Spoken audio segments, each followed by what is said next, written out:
हिंदी शब्द ना समज, तर समज नाही, कुठली जी समज नाही की आपण कुठं घर बांधतो आहोत ते त्या चिन्हाला समजत नाही, म्हणून ते घर बांधत आहे. आता आम्हाला सांगा, ते घर तर आमच्या तोडलं, रोज कसा काढणार, त्या घरामध्ये पाण्यावर काढून टाकत असतात, त्या विचारात मेहनत करतात, गोळा करतात आणि आम्ही रोजच ते खाली उतरून घेतो. तुम्ही आम्हाला कठोर म्हणाल का? आमचा प्रश्न असा आहे तुम्हाला. त्या चिन्हा एवढ्या मेहनत करून तिथे घरचं बांधण्याचा प्रयत्न करतात आणि प्रत्येक वेळी आम्ही सकाळ दुपार संध्याकाळ ते सगळं रोज खाली उतरून घेतो, काढून टाकतो आणि तिथं त्याने घरचं बांधावं अशी आमची इच्छा नाही. काय इच्छा नाही? कारण जिथे घरचं बांधलं त्या आत तिथे पंख्याने धक्का लागला मरते आणि टिकणार नाही, खाली पडते, सगळ्या त्यांचं नुकसान होईल. ही बुद्धी त्यांच्या जवळ नाही, त्या जीवनाजवळ, आणि म्हणून आम्हाला नाईलाजाने ते खर्च दूर करावं लागतं. आता आम्ही तुम्हाला सरळ सरळ प्रश्न विचारतो, आम्ही त्या जीवनाला तिथे घरच बांधून देत नाही, याला तुम्ही आमचा कठोरपणा ते क्रूरपणा म्हणाल का? नाही ना, आता आवडत नाही का नसतो आमचं काय कठोर आहे, कारण आम्ही जर कठोर होतो तर बाहेर 15 घरची बांधलीच नसते. पण तुम्ही जर हा उत्तर करायला तयार नाही तर मग आम्ही तुम्हाला विचारतो, ज्यावेळी एखादी गोष्ट तुझ्या मनात ते ईश्वर सत्तेने घडते तुझ्या कल्याणासाठी, त्यावेळी तुम्ही काय करता? पण तुमची बुद्धी त्या चिन्हांपेक्षा वेगळी आहे का? तर चिन्हांना समजलं नाही तर कुठेही घरती बांधतात. तुम्ही तुमचं घर कुठं बांधलेलं आहे? कृष्ण तर ते घर सांगतो आहे, घर कुठं बांधायचं आहे की जे घर बांधले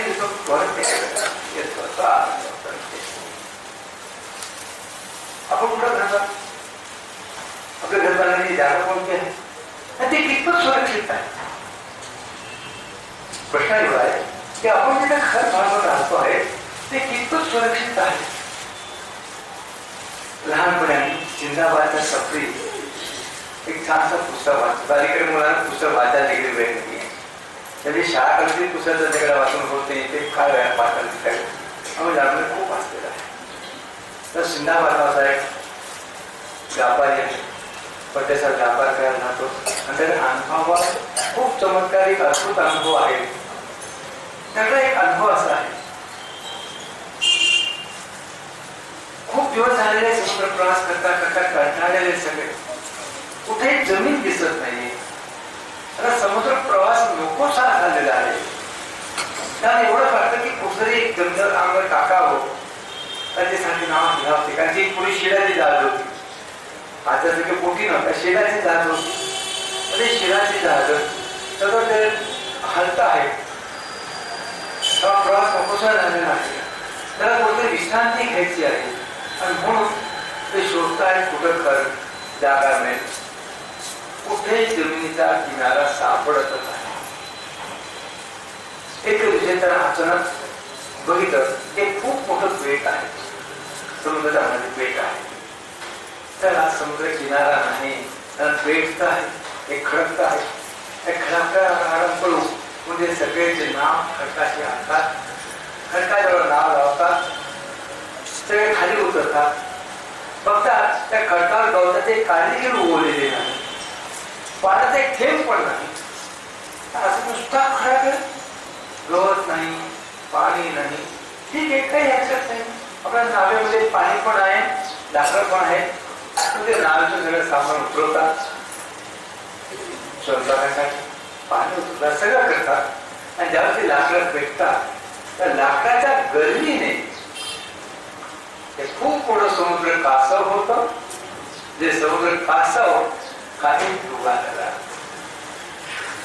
जसं ते कासव खाली डुबायला जातं तसे सगळे घाबरतात आणि नारळ पळ काढतात, काही नारळ पोचतात, चढतात, काही पोचतात. काय झालं? समुद्रात बुडणाऱ्या त्या कासवाला खडक समजून त्याचा खत बांधायचा प्रयत्न केला. दुसरे घर कुठं बांधतात? विचार केला आपण आता घर कुठं बांधतो का पुण्यामध्ये कासवाच्या पाठवत बसणार आहोत ते बोलतात. पहिल्या अध्यायामध्ये गीतेचा कृष्ण त्या संदर्भात अर्जुनाने अच्युत शब्द वापरलेला. अर्जुन गोंधळला आहे, युद्ध करावं की करू नये. समोर सगळे आपले कुटुंब संबंध दिसत आहेत, विश्व दिसत आहेत, कोण दिसत आहेत, गुरुग्रंथ दिसतो आहे. आणि मग अर्जुनाला थकाव झालेला आहे आणि अर्जुन विचलित झालेला आहे. युद्ध करावं की न करावं संभ्रमात पडलेला आहे. त्या ठिकाणी अर्जुन कृष्णासाठी संबोधन करतो आहे. त्याचे कृष्णाचे तर 1000 नाव आहेत, पण त्यासाठी शब्दकुला आपले अच्युत स्थापन इच्छितो. तू अच्युत आहे, तू चलित होत नाही, तू कायम स्थिर असतो. आणि आपण लोक कसं स्थिर नाही, अस्थिर आहोत. त्या तिकडे तिकडे डोळायमान होता, आपण स्थिर नाही. म्हणून आपण खरी स्थिर नाही, सतत. तू मुंग्याला बघित असेल, आता बघतो प्रत्येक त्या मुंग्याचा जीव घ्यायचा, आपला जीव कटून होतो.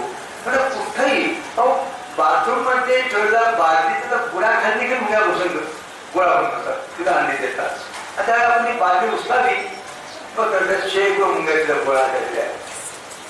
मग त्याचे धावपळ वेगवेगळे धावतात, हे करतात, त्याला काही म्हणतात.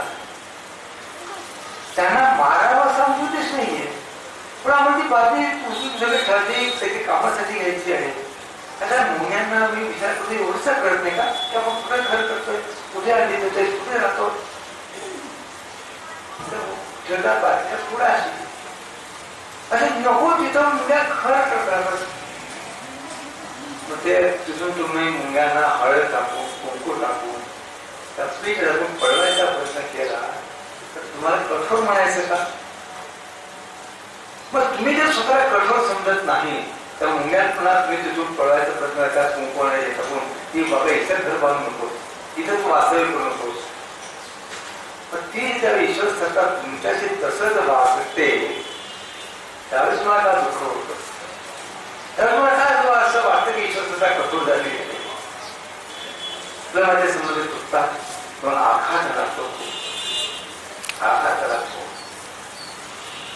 पण तुम्हाला हे कळत नाही की त्यात देखील तुमचं कल्याण आहे, आणि त्यात तुमचं कल्याण आहे त्या दुःखामध्ये देखील हे समजून घेणं, त्याचं नाव साधन आहे. तो सुग्रीव रामाला म्हणतो की हे राम, मी आतापर्यंत वालीला माझा परम शत्रू समजत होतो. का? की वालीने माझ्या राजाचं अपहरण केलं, वालीने माझ्या पत्नीचं अपहरण केलं, वालीने मला देशोधडीला लावलं, मला मनातून फिरायला भटकावं लागलं. शेवटी मी या वृषभूम पडता येऊन राहिलो आणि त्या वालीला एकटा येत नाही, शाप आहे त्याला.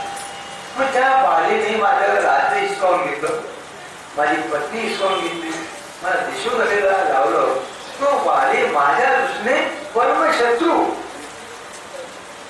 बरोबर, मी त्याला आता माझ्या परमशत्रू समजत होतो, पण आज मला वाटतं की तो माझा परमहित कार्य होता. तर त्याने जर असं केलं नसं तर हे राम, मी तुझ्या शरणी आलो, मी तुझ्या शरणी आलो याच्यामुळे. म्हणजे मी काल परमशत्रू समजत होतो, तो आज मला माझा परमहितकारी असतो. तर त्याशिवाय तुमची शरणागती घेतली नसते. तुमच्या जीवनात येणाऱ्या कुठल्याही दुःखाला जेव्हा तुम्ही ईश्वराच्या कृपा प्रसाद समजा, त्यावेळी समजा तुमची खऱ्या अर्थाने साधना सुरू झाली आहे. तोपर्यंत नाही. सुख मिळालं ईश्वर कृपेने मोठी गोष्ट नाही. तर तुम्ही ईश्वराचे आभार मानाल ते मोठी गोष्ट नाही. जीवनात येणाऱ्या दुःखाला देखील ईश्वराच्या कृपा प्रसाद समजण्याची मानसिक तयारी, याचं नाव आहे साधना. डोळे मिळून बसलो नाही, दुसरी गीता वाचणं नाही, जीवनाची रचण नीट समजून घेतलं. गावात एक शेतकरी होता, त्याचा एकुलता एक मोठा वाढला. गावाला भेटायला आले, सांत्वना दिली. गावाच्या बाहेर एका कुटीमध्ये एक साधू राहत होता. तोही त्याला भेटायला गेला. तर साधू महाराज त्यांनी गीता वाचलेली, अनेक ग्रंथ वाचलेले, शेतकऱ्याने अनेक त्यांनी चांगला उपदेश केला, अनेक गोष्टी सांगितल्या पुराणातल्या, अनेक कथा सांगितल्या. शेतीला खूप शांती वाटली. जगाची रीत अशीच आहे. शेती शांत झाले त्याच्या उपदेशाने. काही दिवस गेले. शेती काही कामामध्ये गावाच्या बाहेर गेले, बाहेर गावाला परत येत होते. प्रसाद महाराजांनी झोपडी आणि महाराजच्या रडण्याचा आवाज त्याच्या कानावर आला. शेतीला आश्चर्य वाटलं. महाराज रडताय? काय झालं महाराज रडायला? आज आला विचार महाराजांना, मला काय झालं? अरे बाबा, ते बकरी पाळली होती, तिच्या दुधामध्ये काम चालू होतं, ती बकऱ्या गेली म्हणून मी रडतो आहे महाराज. त्याच्या माझ्या एकुलते एक मुलगा मेला, मी मुलगा छान उपदेश दिला, अजून बकरी साठी रडताय? मुलगा तुझा होता, बकरी माझी आहे.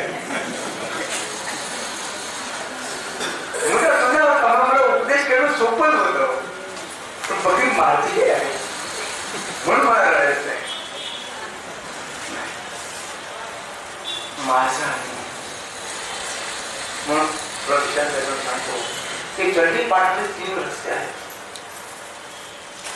प्रथम रस्ता मधु कडू राखत एकच अध्याय. मधु कडू राखत जन्माला आला आणि मेला, एका अध्याय सगळं संपलं. मध्यम चरित्र 2 अध्याय, दुसरा आणि तिसरा. परंतु उत्तर चरित्रामध्ये 5 पासून 10 पर्यंत 6 अध्याय आहे. उत्तर चरित्रामध्ये 6 अध्याय आहे. पहिल्या चरित्रात 1च अध्याय आहे. मध्यम चरित्रात 2च अध्याय आहे आणि उत्तर चरित्रात 6 अध्याय आहे. कारण फक्त उत्तर चरित्रामध्ये मम आणि ममानुज शब्द आलेले आहे. मी आणि माझा भाऊ, मम ममानुज. सगळ्यात कठीण तिथं आहे मम आणि ममानुज. हा मम मध्ये अडकला ते युद्ध लांब. तर महिषासुराचा वध करायला 2 अध्याय संपला, पण शुंभ निशुंभ साठी 6 अध्याय गेले. का? मम मम. बकरी माझी होती म्हणून रडावं. मुलगा तुझा. तत्वज्ञान जीवनात बसवणं सोपं नाही.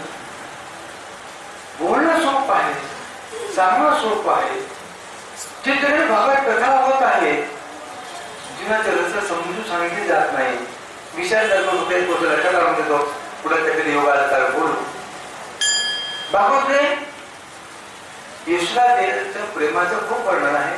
कृष्ण लीला केलेली आहे. गोपीच्या प्रेमाचा खूप सुंदर वर्णन केलं आहे. भागवत कथाकार खूप रंगून सांगतात गोपी प्रेमाच्या गोष्टी, यशोदेच्या प्रेमाच्या गोष्टी, त्या कृष्णाच्या लीला खूप काही सांगता आहे. त्यानंतर कृष्ण मथुरेला गेलेला आहे. अक्रूर कृष्णाला मथुरेला घेऊन गेला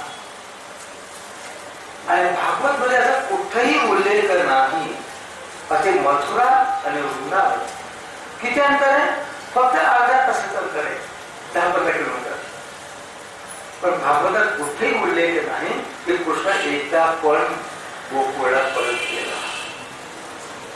मग एवढं प्रेम होतं यशोदेचं, एवढं प्रेम होतं गोपींचं, पण कृष्ण एकदाही यशोदेला भेटायला किंवा गोपीला भेटायला परत गेलेला नाही. त्या कृष्णाचं कठोर म्हणा, किती कठोर होती, पाषाण बुद्धी म्हणा, की ज्याने त्याला एवढं प्रेम केलं त्या गोपीला भेटायला, त्याने त्याला एवढं प्रेम केलं त्या यशोदाला भेटायला, तो एकदाही गेला नाही. आणि गोपी आणि यशोदा एकदाही मथुरेला तो भेटला नाही. याचं रहस्य भागवत कथाकार कधीच सांगणार नाही, कारण त्यांना समजलेलं नाही.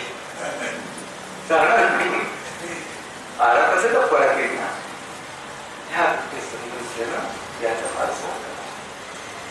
तुम्ही मला साधण्याचा आमचा काय संबंध? तुम्हाला हे कळत नाही की तुम्ही जे काही करता आहात ते साधन आहे. फक्त ती दृष्टी असं नाही. ती जर तुमच्या त्या दृष्टी आली तर तुमची प्रत्येक गोष्ट साधना होऊन जाते. आणि साधना कशासाठी करायची? ईश्वरासाठी एक शब्द तुम्ही वापरतात, सच्चिदानंद. ईश्वराला काय म्हटलेलं आपण? सच्चिदानंद. किती शब्द आहे सच्चिदानंदामध्ये? 3 शब्द. सत चित आनंद. बरोबर? सत म्हणजे काय? असणं, अस्तित्व.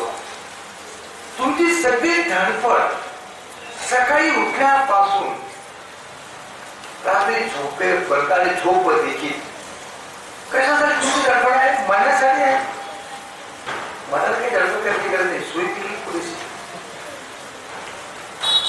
तुम्ही सगळी धडपड करताय, नोकरी करताय, व्यवसाय, भोजन, पाणी, जे काही करताय, त्या सगळ्या धडपडीचा उद्देश काय आहे? मी असावं. जिवंत राहण्यासाठी तुमची धडपड आहे का मरण्यासाठी आहे? मी असावं. To be existence. सगळी तुमची धडपडच्या मुळाशी काय आहे? मी असावं, जिवंत असावं. To be existence.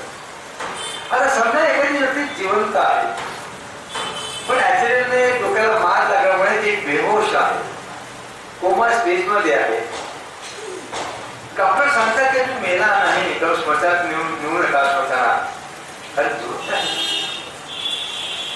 डॉक्टर सांगताहेत जिवंत आहे, पण जी व्यक्ती जिवंत आहे त्याला स्वतःलाच कळत नाही की ती जिवंत आहे. का? बेहोश पडली आहे, कोमामध्ये आहे. असं जगणं तुम्ही स्वीकाराल? म्हणजे तुमची धडपड काय आहे? पहिली धडपड आहे मी असावं, आणि दुसरी धडपड मी जिवंत आहे याचं ज्ञान माझं मला झालं पाहिजे. दुसऱ्याने सांगून उपयोगी काय? जिवंत आहे, मुर्दा सगळं पडलेला आहे, ते त्यांना काय काम? मी जिवंत आहे याचं भान, याचं ज्ञान माझं मला झालं पाहिजे. चित्त चैतन्य. आणि मी जिवंत असण्याचा अनुभव ते दुःखदायी असेल तर ते तुम्हाला नको आहे. पण तुमचे तिसरे धडपड काय आहे? मी असावं, मी जिवंत आहे याचं माझं मला भान असावं. चित्त. आणि ते भान, तो अनुभव, माझ्या जिवंत असण्याचा अनुभव आनंददायी असावा, दुःखदायी. बरोबर? पण तुमची सगळी धडपड कशासाठी आहे? सत मी असावं, चित्त मी आहे याचं मला कळावं, चैतन्य, आणि तो अनुभव आनंददायी असावा. मग तुम्ही त्या ईश्वरापासून, त्या परमात्म्यापासून वेगळे कुठं पडता आहात? ज्याला तुम्ही सच्चिदानंद समजता आहात, म्हणत आहात, तो सच्चिदानंद तुम्ही स्वतःशी जुळलेला आहात. आणि म्हणून तुमची प्रत्येक धडपड, झोपणं असो की खाणं असो, नोकरी असो, पैसा कमवणं असो, संसार करणं असो की मुलांच्या शिक्षण चिंता असो, तुमची प्रत्येक धडपड त्या 3च गोष्टीकडे तुम्हाला घेऊन जाते, सच्चित आनंदाकडे. आणि ही धडपड जाणीवपूर्वक विवेकाने करणं याचं नाव आहे साधना. तुम्ही धडपड करत आहात, पण होतं काय? मला हेच कळते की तुम्ही धडपड करता, याचा मग काय करता? हा जर विवेक आला, ही जर दृष्टी आली तर काय होईल? जसं शंकराचार्य म्हणताय, तुम्ही चालू ते तुझे प्रदक्षिणा. आता तुम्ही चालता आहे तर शंकराचार्य म्हणताय मी चालतो ही तुझी प्रदक्षिणा. तुम्ही मंदिरातून पूजा करता आहे, शंकराचार्य काय म्हणतात? मी जे कर्म करीन हाताने ती तुझी पूजा. तुम्ही विशिष्ट मंत्र बोलता आहे, तुम्ही विशिष्ट ग्रंथ वाचता आहे, तर शंकराचार्य म्हणतात मी जे बोले ती तुझी स्तुती. पडा कुठं पडा? फक्त दृष्टिकोन. आणि हा दृष्टिकोनाचा फरक ते समजून घेतात. तर तुम्ही जे काही कराल ते तुझे साधना. एका बाईने आम्हाला प्रश्न विचारला शिकवायला, स्वामीजी साधना किती वेळ करायची? 24 तास करायची. साधना किती वेळ करायची? 24 तास करायची. स्वामी कसं शक्य 24 तास साधना करा? आम्हाला 24 तास साधना करणं कसं शक्य? बिलकुल शक्य. शक्य 24 तास साधना करणं. आम्हाला एक सांगा, तुमची सगळ्यांची तक्रार असेल मोठी की आम्हाला वेळ मिळत नाही, बरोबर? आम्ही रामायणाचा एक छानसा प्रसंग आधी सांगतो. रामचरित मानसमध्ये एक छानसा प्रसंग दिलेला आहे. राम रावण युद्ध झालेलं आहे. शेवटी रावण मारला गेला. रावण मारला गेल्यानंतर इंद्र आणि सगळ्या देवतांची जेलमधून त्या रावणाच्या कारागृहातून सुटका झालेली आहे.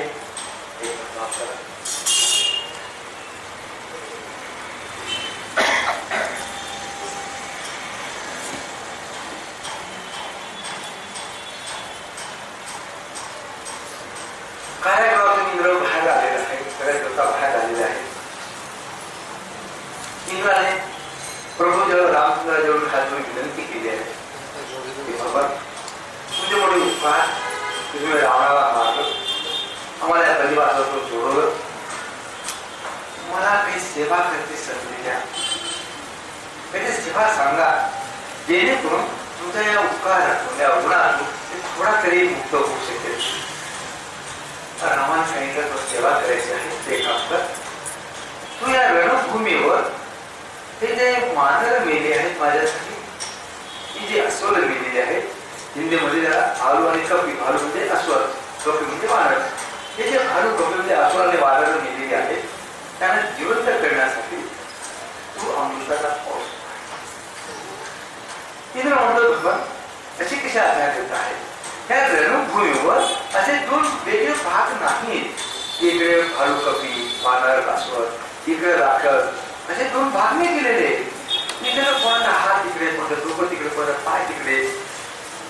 तिथे रावण पडलेला आहे, तिथे शेजारी वानर पडलेला आहे, तिथे कुंभकर्ण पडला आहे, तिथे दुसरा भालू कपी पडलेला आहे. तर ते पण मिसळलेलं आहे. मी जर तिथं अमृताचा पाऊस पाहिला तर काय होईल? हे भालू कपी हे वानर उठून गेले, त्याबरोबर हे सगळे राक्षसही उठवत असतील. आणि मग आता नुकतंच संपलेलं युद्ध पुन्हा सुरू होईल. मग काय?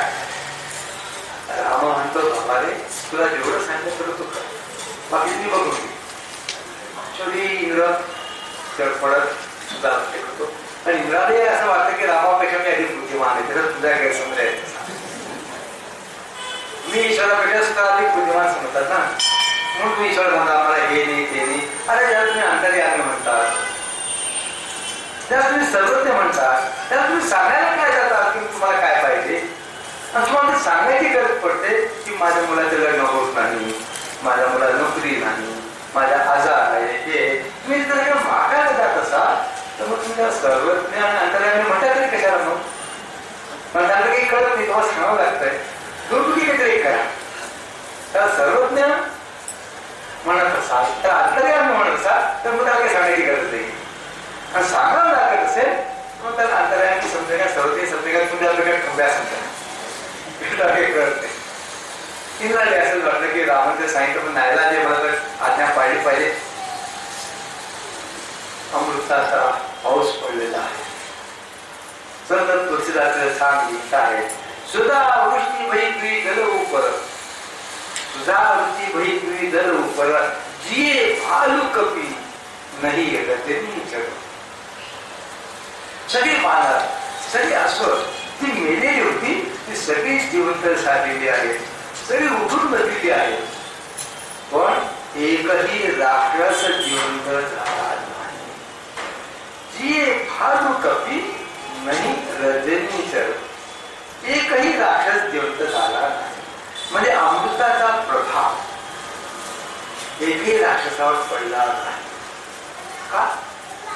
अमृतीचं काम निष्फळ गेलं. नदीत काय नाही युद्ध झाले. तुझ्या खूप सुंदर कारण सांगत आहे. आता गंमत बघा. ही अस्वल, ही वानर, हे भालुकपी लढत आहे, युद्ध करीत आहे. कोणाकडून? रामाकडून करत आहे. चांगलं काम करत ना, रामाकडनं करत आहे. चांगलं काम करत आहे, रामाकडनं करत आहे.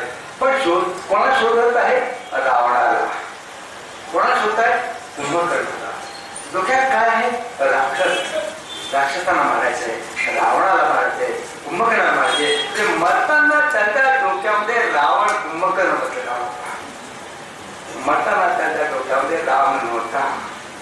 त्यांचे चिंतन रामाचं नव्हतं, त्याचे चिंतन रावणाचं होतं. बघा कुठले देवदेव म्हणतात, मरताना जे तुमचं स्मरण ते शेवटलं त्याप्रमाणे तुम्हाला कुठं गुण मिळेल.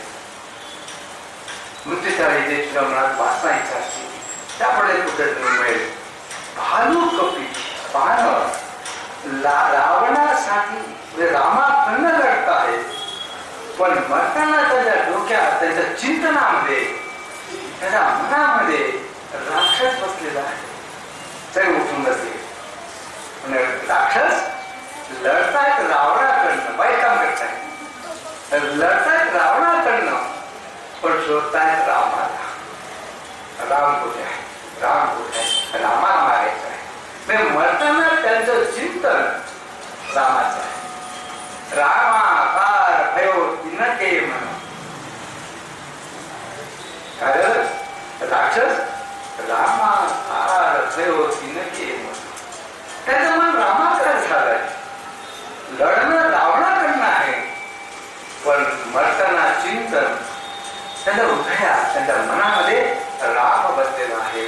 आणि म्हणून जिथे सांगितल्याप्रमाणे हृदय पंपन्न मोड ते सोडून गेले, मुक्त होऊन गेले. तर मरताना डोक्यात राम आहे, हृदयात राम बसलेला आहे, मनात रामाचे चिंतन आहे. कोणाकडनं लढत आहे ते तुमची बुद्धी सांगेल की हो भालुकपी किती चांगले, की रामाकडला मदत केली. रावण किती दुष्ट, राक्षस किती दुष्ट, रामाच्या विरुद्ध लढले. परिणाम उलटा झाला. तुम्ही काय कर्म करता ते महत्वाचं नाही, कुठल्या उद्देशाने करता आहे, तुमच्या मनात चिंतन कसलं आहे हे महत्वाचं आहे. मनामध्ये चिंतन महत्वाचं. मंदिरामध्ये पगार घेऊन पूजा करणारा पुजारी तो काही साधारण करतो, तो काही बदल करत नाही, कारण त्याचं लक्ष पगारावर आहे, मंदिरात येणारा फळावर आहे, मंदिरात दान चालवणार आहे, त्याच्यासाठी काही दुकान नाही. तुम्ही मंदिर दर्शनासाठी जाता म्हणून तुम्ही 1 मिनिटासाठी दर्शनासाठी जा. त्याचा जो लाभ तुम्हाला आहे तो तिथं ताकद पूजा करणारा पुजाऱ्याला नसतो. त्याचा तो व्यवसाय आहे, त्याची ती नोकरी आहे, त्यासाठी अर्थार्जन आहे. आणि म्हणून वाचत त्या पहिला विचारलं की 24 तास शक्य आहे. कसं शक्य? पण बाई तू उठते सकाळी चहा करते, आता मला चहाची बाई झाली म्हणून टिफिन करायचं आहे, मुलांना उठले द्यायचे म्हणून त्या स्वयंपाक जेव घालायचे, नवऱ्याची ऑफिसची वेळ झाली म्हणून स्वयंपाक करायचा आहे. आणि म्हणून तुम्ही जो 2-3 तास स्वयंपाकघरात काम करता ते तुमचं काम साधन. तुम्ही स्वयंपाक करता नवऱ्यासाठी, तुम्ही स्वयंपाक करता मुलासाठी. फक्त तुम्ही दृष्टी बदला की मला माझ्या इष्ट देवतेला नैवेद्य दाखवायचं आहे म्हणून स्वयंपाक करायचा आहे, तर 2 तास स्वयंपाक तुमची साधारण होते. पण तुम्ही जे 2 तास स्वयंपाक करत घाला ते काम नाही, ते साधन आहे. का? तुम्ही जो स्वयंपाक करता आहात कोणासाठी करताय? नैवेद्य दाखवण्यासाठी करायचं आहे. तो कोणी खाऊ, शिक्षक आहे, पगार घेतोय, शिकवत आहे, म्हणून त्याची आता तुझी त्याची ती नोकरी त्याला बंधनकारी होत. पण ते शिक्षकाने सुद्धा साधीपणे समजून घेतलं आणि माझ्या पुढे बसलेला विद्यार्थी माझ्या कृष्ण समजून घेतला तर त्याची 8 तासाची त्याची साधना होते. साधना म्हणजे नाक दाबून बसवून नव्हे, साधना म्हणजे हातात माळा घेऊन जप पडणं नव्हे, साधना म्हणजे फक्त गीताच्या त्याचे वाचन मध्ये साधारण जीवन दृष्टीमध्ये परिवर्तन जीवनिलामध्ये दिलेलं आहे. महानंदा विषयाचं तिथं वेश्य आहे, शरीराने पाप कर्म करते आहे, परपुरुषाशी रोज रममान होत आहे आणि तरी ती शिवलोकाला पोहोचली का? कारण तिने कधीही परपुरुषाशी रममान ती झाली नाही. त्या डोक्यात येणारा प्रत्येक पुरुष माझी इष्ट देवता माझ्या शंकर आलेला आहे, माझा शिव आलेला या रूपामध्ये, ती कोणाही परपुरुष मानत नाही. आणि म्हणून शंकराने ते कसोटी घेतली की जर पती मानते आहे तर मग पती धर्म निभवते का? म्हणून त्याला आग लागलेली आहे आणि ती अग्निकुंड यामध्ये चित्त उडी मारते आहे, पती धर्म निभवते आहे. त्याचा अर्थ काय? शरीराने ते पाप कर्म करत असेल सामाजिक दृष्टीने, नैतिक दृष्टीने, पण तिच्या उद्धार चिंतन शंकराचं आहे, तिच्या उद्धार चिंतन शिवाचं आहे. आणि म्हणून ती पाप कर्म करत असून ती काही शिव लोकाला येते आणि ती कुठल्याही पुरुषाशी रममान झालेली नाही, ते मनाने सतत शंकराशी रममान झालेले आहे. फक्त दृष्टी बदला, ही जर तुम्हाला दृष्टी बदलता आली तर जे काही काम करत आहात ते तुमचे साधना होत.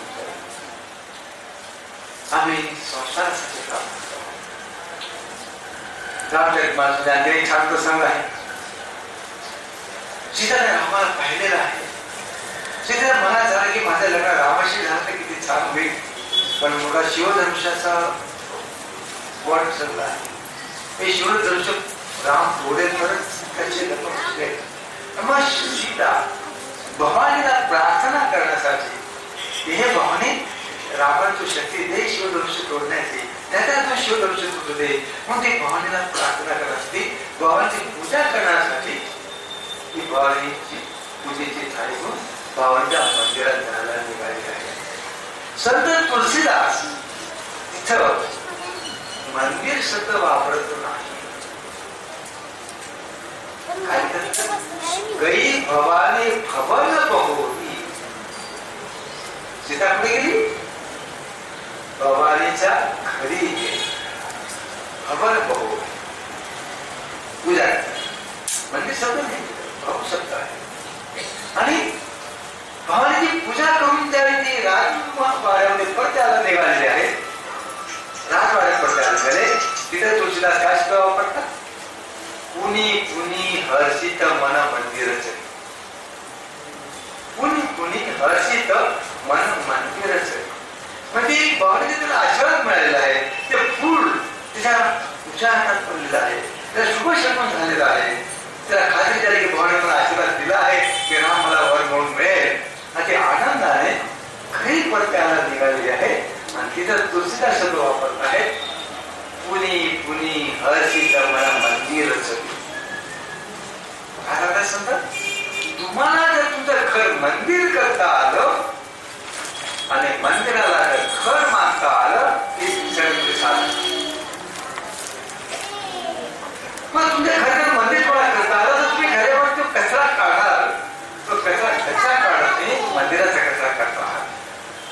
तुम्ही जे घर मंदिर मानत तुम्ही जे पोचा करता आहात आता सुद्धा वेळ जात आहे. तो पोचा मंदिराचा पोचा आहे.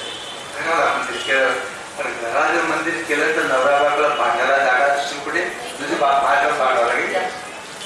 कारण घराला बाहेर जागा कुठे होणार? कारण घराला मंदिर केलं मंदिर वाटा येणार घराला मंदिर आणि मंदिराला प्रसंगा मंदिरात जातात. मंदिराला दर्शन केलं आणि त्या कागदात फुलली पूजा केली तरी कपड्याची थैली पडली असेल, कागदा तुकडा पडला असेल, उभे उचलला नाही काय पुजारी आहे लोक काय करते तुमचं नाव काय फक्त दोन रुपये टेक ना मंदिरात चालेल नाही. तुम्ही तुमचं घर स्वतः ठेवता तर तुम्ही मंदिर स्वतः ठेवता प्रश्न केला आहे. मंदिर माझे पुजारी असू देत, मंदिर कोणाचंही असू देत, मंदिर माझे नोकर असू देत. मी गेल्यानंतर माझ्या दृष्टीला काही कचरा दिसला, माझ्या दृष्टीकडे जाळ दिसलं, मी तसंच सोडून जर निघून गेलो तर त्या मंदिरात येणारा काही अर्थ नाही. ज्या तिचा ध्यान घेऊन काढला तर तुम्ही लहान होणार नाही, ती तुझी सेवा होईल. मंदिरामध्ये शंकरच्या मंदिरामध्ये गेलो त्याला तुम्ही उपासना समजतात, तर तुम्ही साधना समजतात. पण तुम्हाला एक माहिती नाही की बिल्वपत्र एवढी गरम असतात की लवकर काळी पडतात, त्याला लवकर गंध यायला लागतो, लवकर सडतात. लोकांनी विचार केला की बिल्वपत्र बाहेर टाकून तुम्ही फक्त बिल चढवणे मागे बिल्वपत्र चढवणं हा तुमचा अधिकार. मग एवढा बिल्वपत्र ठीक झालंय, श्रावण महिना एवढा ठीक होतो, तो विचार शक्तीचं गुदमरत असेल आतमध्ये थोडा ठीक त्याच्या डोक्याला करून स्वतः तुम्ही तरी विचार केला की बिल्वपत्र काढून बाजूला करू. तुम्ही तुमचे घर स्वच्छ ठेवतात, दृष्टी करता, घराला मंदिर करा, मंदिराला म्हणून संत एकनाथ पंडित नित्य नाम घोष द्यायचे मंदिर. मंदिरापासून 24 तास कीर्तन नाही करायचंय, तुमच्या घरात कीर्तन झालं पाहिजे. नित्य नाम घोष द्यायचे मंदिरी त्यांचे काशीपुरी क्षेत्र आहे. तुमच्या घरात सकाळ संध्याकाळ कीर्तन होत असेल, पूजा होत असेल, नाम संकीर्तन होत असेल, मग तुमच्या घरच काशीपुरी होत असेल. आम्ही काशीपुरी शोधायची जायची गरज नाही. साधना म्हणजे जीवन दृष्टी परिवर्तन. मी अनेक वर्ष करतात, मंदिरात जातात, काही मागण्यासाठी जातात, कधी त्याचे आभार मानायला गेले नाही. हे बाबा, तू मला माझ्या लायकीपेक्षा खूप काहीतरी दिलेलं आहे, म्हणून फक्त तुला धन्यवाद देण्यासाठी, आभार मानण्यासाठी आलेला आहे. करून बघा, बघा काय आनंद आहे. मला काही मागायचे विचारायचं मागायचं पण नाही, पण तू मला जे काही दिलेलं आहे ते माझ्या लायकीपेक्षा तू खूप काही अधिक दिलंय, तू खूप दयाळू आहे, पण खूप काही अधिक दिलेलं आहे. मी त्याबद्दल फक्त तुझे आभार मानण्यासाठी आले आहे. त्यासाठी मी दर्शनाला आलेले आहे. या दृष्टीने तुम्ही मंदिरात दर्शनाला गेला तर ते साधन आहे. मागण्यासाठी मंदिरात गेला, भिकारी 2 ठिकाणी असतात, मंदिराचा आत आणि मंदिराचा बाहेर. थोडे बाहेर बसले तर भिकारीला, थोडे आत असतात. का भिकारी करतात? पण ते साहेबाबा जा की स्वामी समर्थ मंदिरात जा की विचारलं त्या कुठल्याच्या मंदिरात जा काही इथं ये. फक्त इथं सगळ्यात मोठा आदर्श तुमच्या पाठीशी आहे. तुमच्या पाठीशी नशाने विचार प्रल्हाद, हे प्रल्हाद अजय मी तुझे क्षमा मागतो. देवाने क्षमा मागितले प्रल्हादाची. का? मला याला खूप उशीर झाला, मला याला खूप उशीर झाला, हे क्षमा मागतो. आणि बघा, तुम्ही थोडंसं भजन करतात, थोडंसं आठवडे आले की लगेच तुम्ही कासारीच होतात. प्रल्हादाला तर दुसऱ्याकडनं नाही, त्याचा सख्या बापाकडे छळ खायला आणि ते त्याने नामस्मरण सोडलं नाही. तुम्ही थोडशा अडचणी यायला लागले, मग असं त्रास होतंय, तसं त्रास होतंय, मग भजन नीट होत नाही, सुटलो. एखाद्याची मदत करतात, थोडा त्रास झाला, एखादी उपास कमी झाला, सुटलो. किती छोट्या छोट्या गोष्टी तुम्ही घाबरता. कुठे पुरा तुम्हाला नियमाने निभवता येत नाही. आम्ही त्याकडे चॅलेंज देऊन सांगतो, अगदीच त्या पेपर लिहून द्यायला तयार आहोत, सही करून द्यायला तयार आहोत. तुम्ही कुठेही एक पुरं 12 वर्ष पावता, खंडना पडू देता. तुझे देवात श्रद्धा नाही ना, तसं त्यांचं काही म्हणणं नाही. मंदिरातून दर्शन करायचे नका करू, हे आम्ही म्हणत नाही. तुम्ही या मंदिराच्या दाराशी येऊन 12 वर्ष फक्त तुम्ही शिव्या देऊन त्याचं व्रत घ्या. फक्त वेळ नक्की ठेवा की रोज सकाळी 8 वाजता येऊन मंदिराच्या दाराची आत देखील येणार नाही. मला देवावर विश्वास नाही, नका ठेवू विश्वास. आम्ही असं नाही करत, विश्वास ठेवा. आत या हे सांगत नाही. त्या मंदिराच्या दाराशी उभे राहून देवाला 2-4 शिव्या द्यायचं व्रत घ्या आणि ते व्रत 12 वर्ष निघून दाखवा. मला ईश्वर साक्षात्कार आम्ही जबाबदार लिहून देतो शाळेत परत. पण तुमच्याकडनं तेही बोलत राहणार नाही. 8 दिवस 15 दिवस महिना 2 महिना, मग ताप आला, मग सर्दी झाली, मग अमुक झालं, मग लग्नाला गेलो तिथं मुक्काम करावा लागला. सगळे आधी वेळ नाही पार करायला. ती शबरी तिला फक्त गुरुने एवढंच सांगितलं की राम तुझ्या पृथ्वीवर येईल, तो रामासाठी गोड किंवा फळ ज्याला ऋतूमध्ये जी फळ असते ते आणून ठेवायची, एवढी सेवा करतो. फळ आणून ठेवायचे रामच्या स्वागतासाठी. एक दिवस राम अवश्य तुझ्या पुत्रवर येईल. शबरी पिल्ल असताना तुळजाशीचा एवढा विश्वास. रोज तिच्या झोपडीपासून तो जो रस्ता होता करता तो मध्ये जो 2 किलोमीटर 1 योजनेचा रस्ता ते रोज साफ करून ठेवायचे. त्यात असलेले काटे कुठे दगड रोज मिळून बाजूला करून ठेवायचे. रोज फळ आणून ठेवायचे. सकाळपासून संध्याकाळपर्यंत रामचे वाट पाहिजे. तिने हे 1 दिवस नाही केलं, 2 दिवस नाही केलं, महिनाभर नाही केलं, वर्षभर नाही केलं. तिने हे व्रत सतत 12 वर्ष केलं. सतत 12 वर्ष, सतत 12 वर्ष रोज रस्ता साफ करून ठेवायचा, रोज फळ आणून ठेवायची. त्या सीजनमध्ये मोसमाची जी फळ असते आम्हाला यावं लागेल. तो खूप कमजोर आहे. तू म्हणता तो सर्वसमर्थ आहे, नाही खोटा आहे. तो सर्वसमर्थ नाहीये.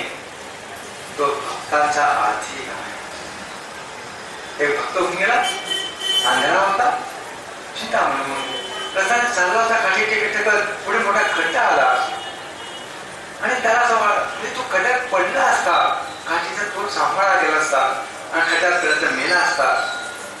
काठी टेकतो आहे, पुढे खड्डा आलेला आहे, आधार दिसत नाहीये. तेव्हा ते मुलगा त्याचा हात पकडला. भावा इथं पुढे मोठा खड्डा, इकडनं चला, इकडनं जा. त्याला दुसरा मेसेज दिला आहे. त्या चिंतामध्ये गुराखीचा हात पकडला. अरे बाळा तू कोण आहे? मी इथं गुरं चालायला आलो होतो, मी गुराखी आहे, मी गुरं चालायला आलो होतो. मी पहिलं तुम्ही खड्ड्यात पडणार म्हणून मी थोडा धावत आलो मदत करायला. असं म्हणून त्या गुराख्याने त्या चिंतामणी त्याला हात सोडवलेला आहे आणि निघून गेला. चिंतामणी म्हणतो आहे तुम्हाला फसवस गुराखी नाही, तुम्हाला फसवस. मी आंधळा आहे म्हणून माझी फसवणूक केली, माझा हात सोडून तू निघून गेलास. आणि मग तो चॅलेंज करतो आहे, आव्हान देतो आहे. हात छोड़ी के भाग गयो, हात छोड़ी के भाग गयो, निर्बल जाने मोही. मग तू निर्बळ अशक्त अंधार सोडून माझा हात सोडून पळून गेला. हात छोड़ी भाग गयो, निर्बल जान मोही, हृदय से भाग निकलो. हृदय से भाग निकलो तर सबळ चालत होईल. तुझं खरा समर्थ असली, तू सर्व समर्थ आहे ना, माझं तुला चॅलेंज आहे, ते माझ्या हृदयातून तू पळून दाखव. हा सोडून पळून गेला नाही, तू सर्व समर्थ नाही. आणि म्हणून कृष्णाचं एक नाव आहे दामोदर. दाम म्हणजे दोरी. ते यशोने कृष्णाला उखळशी बांधलेल्या दोरीने, म्हणून त्याचं नाव दामोदर पडलेलं आहे. दाम म्हणजे दोरी, उदर म्हणजे पोट. उखाळा त्या दोरीने बांधणं. कशाने बांधणं? तो सर्व समर्थ नाही, तो तुमच्या प्रेमाचा वश आहे, तो तुमच्या प्रेमाच्या अधीन आहे, तो सबळ नाही, तो निर्बळ आहे. तो प्रेमाचा धोका करून तो माणूस नाही, पण प्रेमाची अवहेलना करायला, कोणा प्रेमाला धोका द्यायला, पळून द्यायला, ठोकर द्यायला तो भक्ताचा प्रेमाचा उपेक्षा करू शकत नाही. तो विचारांच्या कडे जाईल, शबरीकडे त्याला जाणं भाग आहे. तुमच्या आमच्याकडे नाही, तर आमच्याकडे बुद्धी आहे. आणि ही बुद्धी सगळ्या मोठी धोका देते. ईश्वर प्राप्तीमध्ये कामक्रोध बाधक नाही. स्पष्ट सांगतोय तुम्हाला. मला माहिती आहे प्रवचनकार कीर्तनकार लोक हे बरतात की काम बाधक आहे, क्रोध बाधक आहे, काही बाधक नाहीये. बाधक फक्त तुमची बुद्धी आहे. ईश्वर प्राप्तीचे काम बाधक असतात. तर दशरथाच्या घरी रामाने अवतार घेतला नसता. दशरथ 1 नाही 2 नाही 3 राण्या होत्या. तुका ब्रह्मचारी पाळण्यासाठी तो ब्रह्मचारी होता. 3 राण्याचा धनी होता. ईश्वर उपासनेमध्ये काम बाधक नाही. तर काम वासना बाधक असती तर रामाने दशरथाच्या घरी अवतार घेतला नसता. जर क्रोध बाधक असता तर परशुराम जमदग्नीच्या घरी आलाच नसता. सगळ्यात मध्ये तो दिवशी जमदग्नी आहे.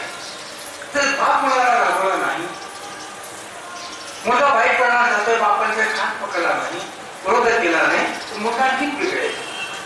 विद्यार्थी चुकीचं करत असेल तर शिक्षक राबवले नाही, मग शिक्षकाचे राबवणं ईश्वर प्राप्ती बाधक आहे नाही. आई वडिलांच्या मुलांना राबवणं ईश्वर प्राप्ती बाधक आहे नाही. काम वासना नाही.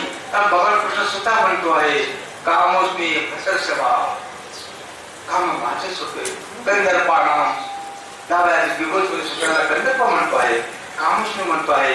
फक्त धर्मामध्ये तो धर्माचा मर्यादा. मग धर्माच्या मर्यादेमध्ये म्हणून ग्रसाश्रम आहे. ग्रसाश्रम धर्माच्या मर्यादेमध्ये कामभोग करण्यासाठी आहे. म्हणून ऋषींनी ग्रसाश्रमची रचना केली. मग ग्रसाश्रमाचा रचना केलेला धर्माच्या मर्यादेचा कामभोग ईश्वर प्राप्तीत कधीच बाधक होत नाही. प्रथमकाळ कीर्तनकाळ सुद्धा काही करत नाही, त्यांनी नुसते धंदेच बडबड करायचे. क्रोध बाधक होत नाही. बाधक काय होते? तुमची बुद्धी तुम्हाला धोका देते. म्हणून रामचंद्र मानसोदे तो विभीषण आले रामाच्या श्रेणी. हा मुद्दा परीक्षा होते सुरुवातीच्या सगळ्यांची की विभीषणांनी घ्यावं का. तर बघा रामाला प्रसंगात विभीषणचा आणि हनुमंताला सांगतो. त्यावेळी राम लक्ष्मण सीतेच्या शोधात मिळालेले आहेत. कुसुम परतात आलेले आहेत. सुग्रीने त्याला पाहिलं. सुग्रीला भीती वाटते की वाली इथे येऊ शकत नाही. त्यांना वालीला शाप आहे, तर मला मारण्यासाठी कोणी धनुर्धर पाठवलेले आहेत. कोणी धनुर्धर पाठवलेले आहेत. मग तपास करायचा हनुमंताला सांगतो. कारण हनुमंत सुग्रीव राजाचा प्रधान आहे, सचिव आहे हनुमंताचा. हे दोन तरुण कोण आले धनुर्धारी, तर तपास कर. हनुमंत काय करतो? विप्रवेश धारण करतो. विप्रवेश रामाला पुढे जाऊन परिचय विचारतो की आपण कोण. तिथे काय वर्णन केलं ऋषींनी संतांनी? हात जोडून प्रणाम करतो. हनुमंत विप्रवेशात जाऊन हात जोडून रामाला प्रणाम करून परिचय विचारतो. आणि राम हात जोडून त्याला उत्तर देतो की हे विप्र, मी दशरथ नंदन राम. असं म्हटल्याबरोबर हनुमंताने आपला विप्रवेश सोडला आला आहे. आपला मूळ मानव रूपात प्रगट झालेले आहे. त्यावेळी रामाने त्याला आलिंगन दिलेलं आहे. विप्रवेश श्रेष्ठ की वानर? आमचा तुम्हालाच म्हणेल ना रामाने विप्रवेश श्रेष्ठ. पण विप्रवेशातला हनुमंताला रामाने दूर ठेवलेला आहे. हात जोडून पूर्ण नमस्कार केलेला आहे. त्याचे विप्रवेश सहज आहे, कपट आहे. वानर त्याचं मूळ रूप आहे. तो कसा आहे तसा, तुम्ही जशा आहे तसे म्हणजे जात नाही. तुम्ही सर्व चांगलं समजून जाता. आपले दोष कधी तुम्ही मंदिरामध्ये बोलणार नाही. एकांतात त्या जसे बोला तुम्ही असा आहे, तुम्ही तो उलटा करता. दुसऱ्याचे दोष करतात. तो इतका पाहिजे, तो कसा आहे, त्याच्या ईश्वराची एवढी कृपा आहे, तो एवढा सुखी आहे, आम्ही एवढा चांगला आहे सगळ्या करणे, आम्ही त्याचा दुःखी आहे. तुम्ही उलटा विचार करता. स्वतःचे चांगलेपणा तुम्हाला दिसतो आहे, स्वतःचे दोष दिसत नाही. दुसऱ्याचा चांगलेपणा तुम्हाला दिसत नाही, दुसऱ्याचे दोष दिसत आहे. ही दृष्टी बदलणं याचं नाव आहे साधना. स्वतःचे दोष दिसणं आणि दुसऱ्याचा चांगलेपणा समजून घेणं याचं नाव आहे साधना. नाही आपण बसून साधना नाही. आपले दोष विप्रवेश कपट आहे, छळ आहे. आणि विभीषण उलटे करतो हनुमंतापेक्षा. तो आल्या रामाला आपला परिचय काय देतो. तो असं म्हणत नाही की हे राम, मी तुला पाहिलं नव्हतं तरी मी रोज तुझं नावाचं जप करतो आहे. मी राक्षस आहे तरी माझ्या दाराचे तुळशी वृंदावन होतो. हा कुठलाही परिचय विभीषण द्यायचं नाही, कारण युद्धाची वेळ आहे. रामाची युद्ध सुरू झालेलं आहे. आणि म्हणून विभीषण आल्या स्वतःचा परिचय देतो. मी रावणाचा लघु बंधू विभीषण. आत्याच परिचय. मी रावणाचा लघु बंधू विभीषण. राम सुखद्याला चुरून याला घेऊ नका, हा रावणाचा खूप आहे. हनुमंताला विचारतो. हनुमंत कोण आहे? ज्ञानाला मात्र करत नाही. म्हणत प्रभू याचा स्वीकार करा. आणि तिथे राम म्हणतात, तिथे राम असं म्हणत नाही की मला कामी माणूस नको, तिथे राम असं म्हणत नाही की मला क्रोधी माणूस नको, तिथे राम असं म्हणत की मला लोभी माणूस नको. त्या कारणात मोही छल कपट दुरावत भाव. काय नको आहे? फक्त छल कपट नको आहे, दुरावा नको आहे, ही बुद्धीची चतुराई नको आहे. समजा तुम्ही शबरीच्या जागे सतत तुम्ही काय केलं असतं? आधी तपास करत असा रामायण बाहेर पडलाय की नाही, कुठपर्यंत चालत आलेला आहे, जवळपास आला आहे की नाही. मग रस्ता साफ करून की रोजच 12 वर्षे काम करत बसले तर रोज रस्ता साफ करायचा, कचरा करायचा, तो काटे आणून त्या बाजूला करते. केलं असं 12 वर्ष नाही. तुमची बुद्धीची चतुराई चालून गेली असते. तुम्ही तपास करत असता कुठपर्यंत आलेला आहे.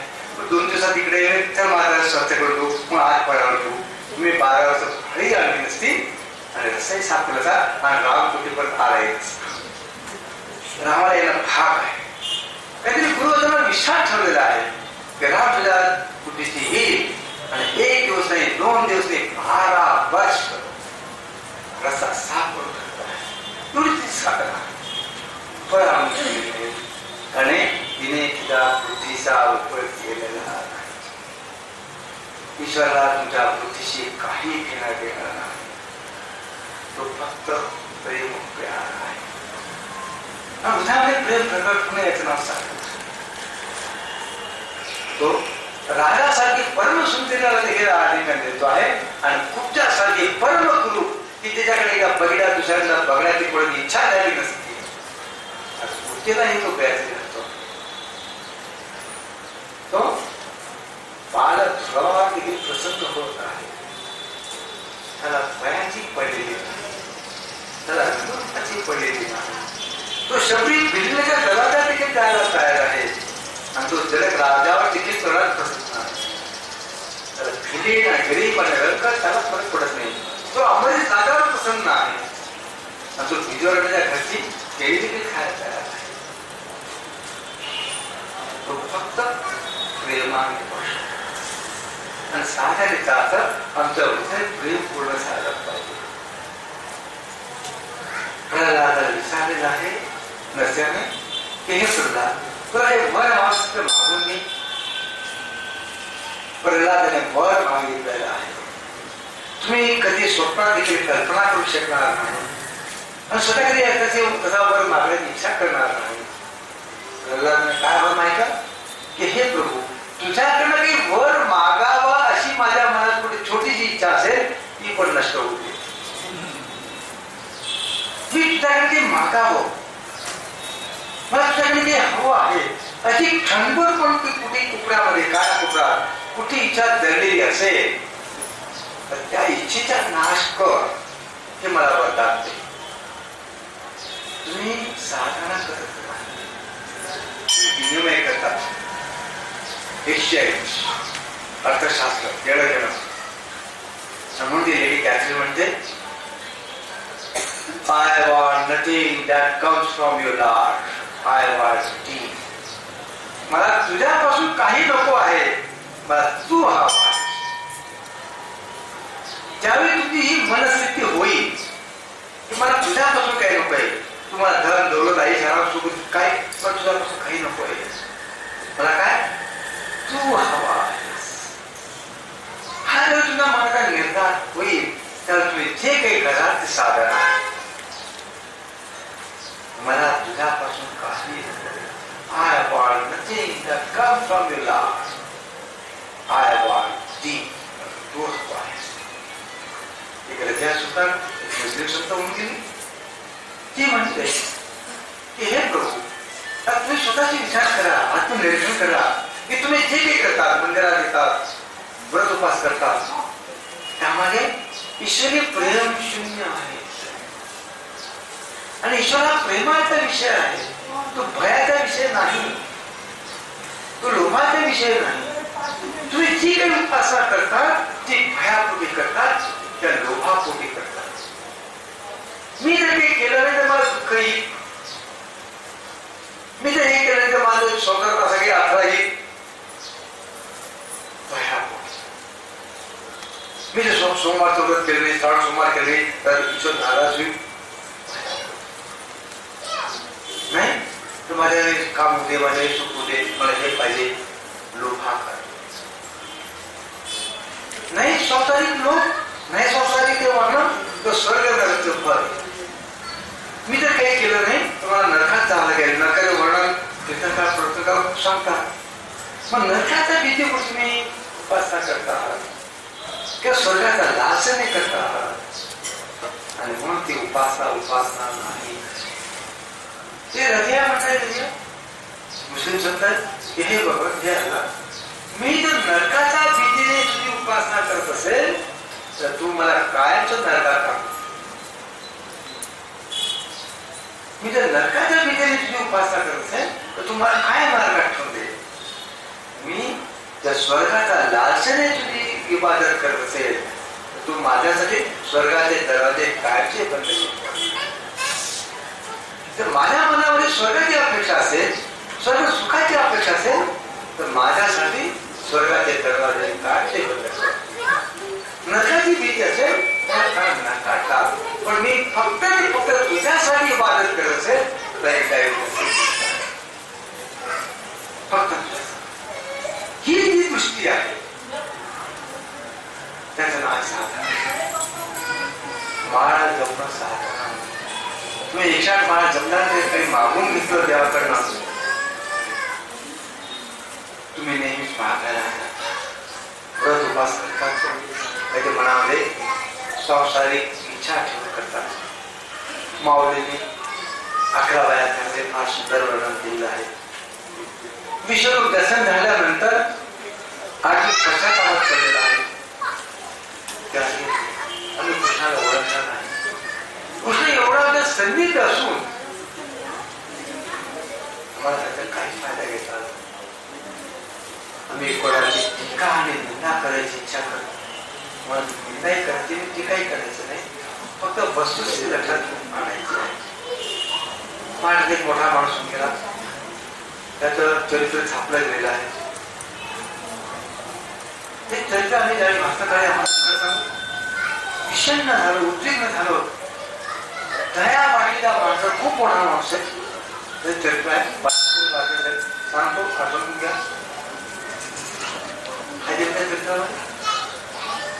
की तो तरुण असताना घरच्या काही गरिबीमुळे परिस्थितीमुळे आत्महत्या करायला निघाला. मॅट्रिकची परीक्षा पैसे नाही, फी भरायला पैसे नाही, 17-18 वर्षाचा मुलगा आहे, आत्महत्या करायला निघालेला आहे. आणि त्यावेळी त्या गणेश पुरुषाच्या जन्मामध्ये त्याला सिद्ध योगी नित्यानंदाचं दर्शन झालेलं. नित्यानंद म्हणतात की महात्मा तिला आत्महत्या करायला, तुझ्या अशा खूप काही घडणार आहे, तुला काय हवंय. त्या 18 वर्षात समजून नादा नाही. एका सिद्ध योगाकडे जो जन्म मनात चक्रातून सोडू शकतो, सगळ्याकडे तुका तुझं दर्शन तू झाली असती. त्या सिद्ध योगाकडे त्या मुलाने काय मागावं. तुम्ही काही देऊ शकत असाल तर मला बिर्याणी आणि अप्पो, एका स्वतःकडे बिर्याणी बिर्याणी मागितली, अप्पू मागितली, तर अप्पू हवी, बिर्याणी हवी. नित्यानंदाने खट्टू झाले, नाराज झालेले. मध्ये विचारतो आणि हाच मुलांचा खूप मोठा झाला. मग हिमालयात फिरत असताना हिमालयाला बाबाजीचं दर्शन झालेलं आहे. मोठा झालाय फक्त वयाने, समज झालेलं नाही.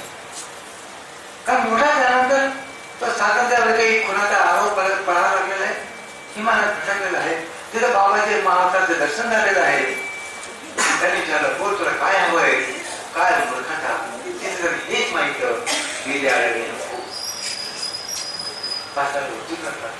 आणि या महापुरुषाने जन्म मनाचे चक्र सोडत असतो.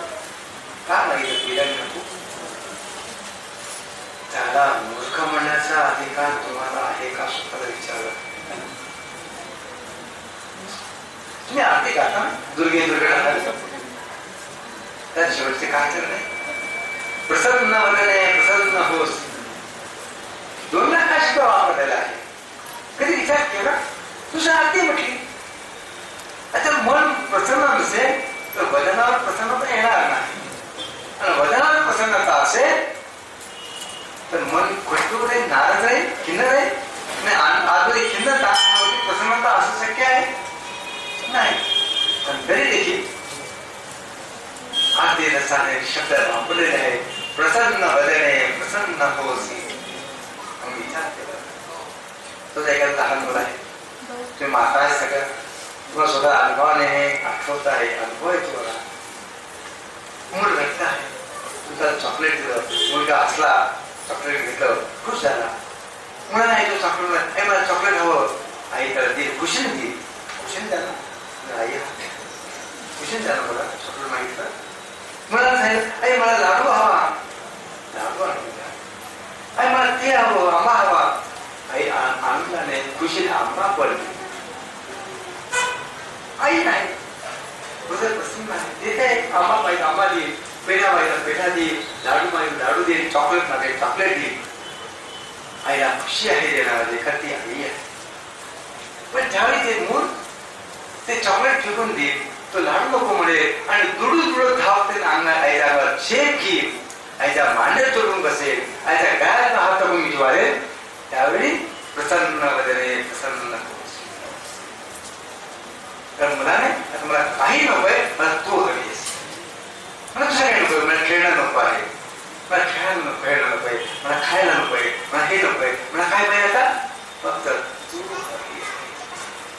त्यांनी पाठवत त्या सुरधराला देवीला प्रसन्न केलेलं आहे, पण देवीकडनं गेलेलं राज्य परत मागितलं आहे. समाधीपेक्षा संसाराच्या दुःखातून थांबलेला आहे, पण त्याने संसार परत मागितल्याने त्याने मोक्ष मागितलेला आहे.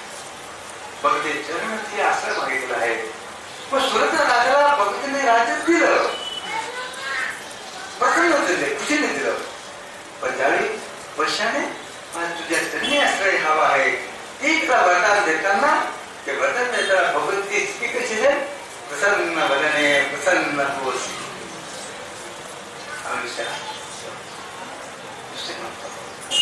आमची बुद्धी आपला सुख आहे.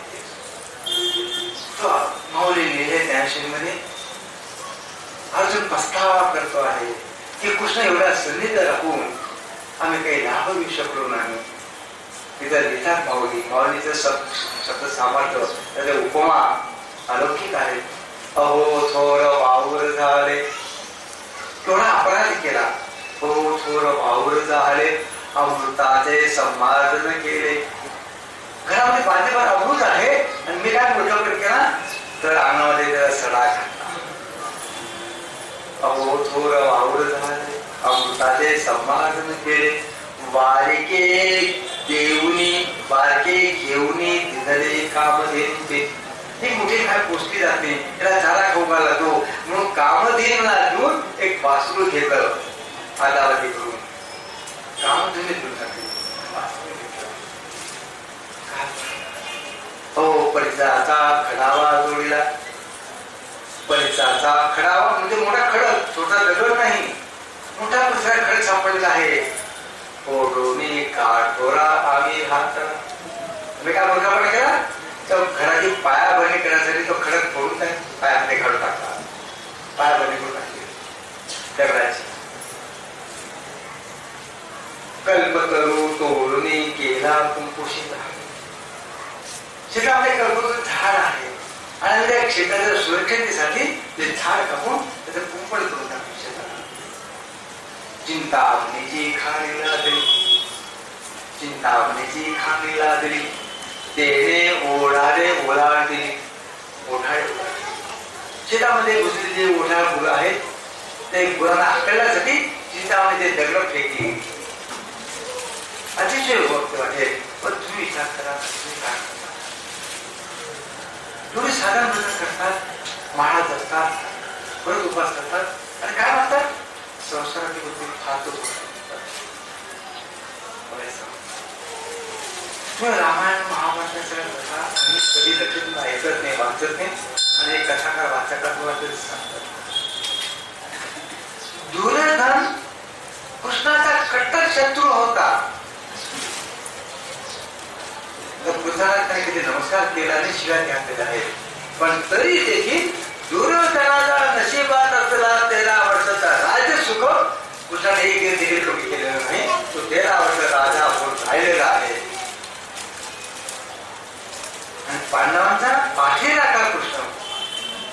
पण त्याचा 13 वर्षाचा वनवासाचा एक दिवस देखील कमी झालेला नाही. याचा अर्थ काय? तुम्ही तुझ्या जीवनात भोगणारी सुख दुःख तुझ्या कर्माची फळ आहे, ते भोगला अजून सुटका नाही आणि तिथं ईश्वर स्वतः काही हस्तक्षेप करायला तयार नाही. मला काही अडचण आली, काही दुःख आलं, तुम्ही मंदिरात पडतात. भाबडेपणा, भुलेपणा. म्हणजे बाबा हे भगवान हे नसो, मला असं दुःख आलेले दूर कर. तुम्ही विचार केला लागली की कृष्णाला जन्म दिल्यानंतर देखील वसुदेव आणि देवकी 11 वर्ष कंसाच्या जेलमध्ये राहिले. 1 दिवस नाही, 11 वर्ष झालेले जेलमध्ये. कोण? ज्याने कृष्णाला जन्म दिला ते आहे बाप. सुखी नाही. केव्हा सोडलं? कंसाचा वध केल्यानंतर सोडलेला आहे. कंसा वध म्हणजे त्याचा आई बाप असं कंसात जेलमध्ये आहे. कृष्ण त्यांना सोडायला गेला. तुझ्या एवढ्या छोट्या दुःखाचा तू का धावता आहात? ते तारा विधान करते आहे, वाली मेलेला आहे, ते म्हणतो तरी विधान करते आहे. रावण मेला आहे म्हणून राम त्यांना म्हणतो की रडू नका, विधान करू नका, तुमची इच्छा असेल जिवंत करू. रावणाला म्हणतो मी बालीला जिवंत करून देतो, म्हणजे त्याला म्हणतो रावणाला जिवंत करून देतो, विधान करू नकोस, पण विचार कर. ते पुढे तत्वज्ञान सांगितलं, उपदेश करायला सोडा. पण रामाने कौशल्याला नाही विचार कर, तुमच्या सर्वात विचारले का तुम्ही गोष्टीला? त्याच्या सख्या आईला वैद्याचे दुःख आलं, रामाने काय केलं? तू आईचे दुःख नाही. मग आपली आई वैद्याचे दुःख आहे ते आहे ते रामाने दूर केलं. आणि घरामध्ये नवरा आजारपण तू धावते मंदिरामध्ये, 6 मंदिरामध्ये म्हणजे आजारपण रडगाने घेऊन जाऊ नका, तू म्हणावा आहेस. आणि ही समज आहे ना, त्याचं नाव साधना. स्वतः मोठ्या गोष्टी संसारिक गोष्टी मागण्यासाठी म्हणल्या ना, ती उपासना पण नाही, ती साधना पण नाही, ते फक्त खेळणं देणं आहे. 100 रुपये खर्च केले घरी आणि ते पैशात ठेवलं आहे, त्याचा तुम्ही उपासना खर्च केली, जप खर्च केला, व्रत उपास केला असेल ते खर्च केलं आणि काही संसारिक सुख मागून घेतलं. हो थोर वागुर झाले. तू उपासना करणे असं मी म्हणत नाही, पण ती साधना नाही. कारण ती तुम्ही संसाराच्या सुखासाठी खर्च करता आहात. आणि तुम्हाला खरं सांगतो, आमच्या मनातल्या डोक्यात उतरणार नाही. कारण तुम्ही ऐकून इतकं काही डोक्यात करतेच ना. हे गंमत सांगतो, ते मला शास्त्रीय संगीत त्याच्याकडे एक शिष्य केला. तुम्ही मोठे शास्त्रीय गायक आहात, मला तुमच्याकडे शिकायचं आहे शास्त्रीय संगीत, तुझी काय फी? त्या शास्त्रीय संगीताला विचारलं, मला काय पता तू किती राग जाणतोस? मला 3 राग येतात शास्त्रीय संगीताचे. ठीक आहे, 3000 रुपये महिन्याला पडते. दुसरा त्याला वाटलं तर 3000 म्हणलं, तुला किती राग येतात? मी 5 राग शिकलो आहे. 5 राग तुला 5,000 रुपये महिना लागते. तिसरा होता, तुला किती राग येतो? मला महाराज काही काढता येत नाही, मला एकही राग येत नाही. शास्त्र रागाचे नाव देखील मला माहिती नाही. मी तुला काही शिकायला आलो आहे, पण मला इतकी माहिती, मी तुला मोफत शिकते. आता 2 चिडले, काय मागतात सांगा? आम्हाला 3 राग येतो, 3,000, त्याला 5,000 रुपये 5,000 माहिती आणि याला काही येत नाही. अरे बाबा, मी पैसे तुम्हाला शिकवण्याची फी मागितली नाही, तुमच्या डोक्याचे भरणं आहे ते दूर करण्याची. तुम्ही ते काही शिकून आलेला आहात, ते दूर करण्याची फी सांगितली, शिकवण्याची फी नाही सांगितली. तुझ्या डोक्यात सगळं भरलेलं आहे. तर तुझ्या डोक्यात आम्ही ज्या गोष्टी सांगतो लवकर बसला काय करताय. तुम्ही देवाला रोज शिव्या दिल्यास तरी तुमच्या सुखाचा एक क्षण देखील देव कमी करणार नाही. तुमच्या प्रारब्धाने तुम्हाला जे सुख भोगायचं आहे, ईश्वर त्याच्यात कधी हस्तक्षेप करणार नाही. दुर्योधनाचा नशिबात 13 वर्ष राज्य सुख होतो, भोगून दिलेला आहे, ढवळाढवळ केलेली नाही. आणि तुम्ही रोज देवाची आरती उतरवली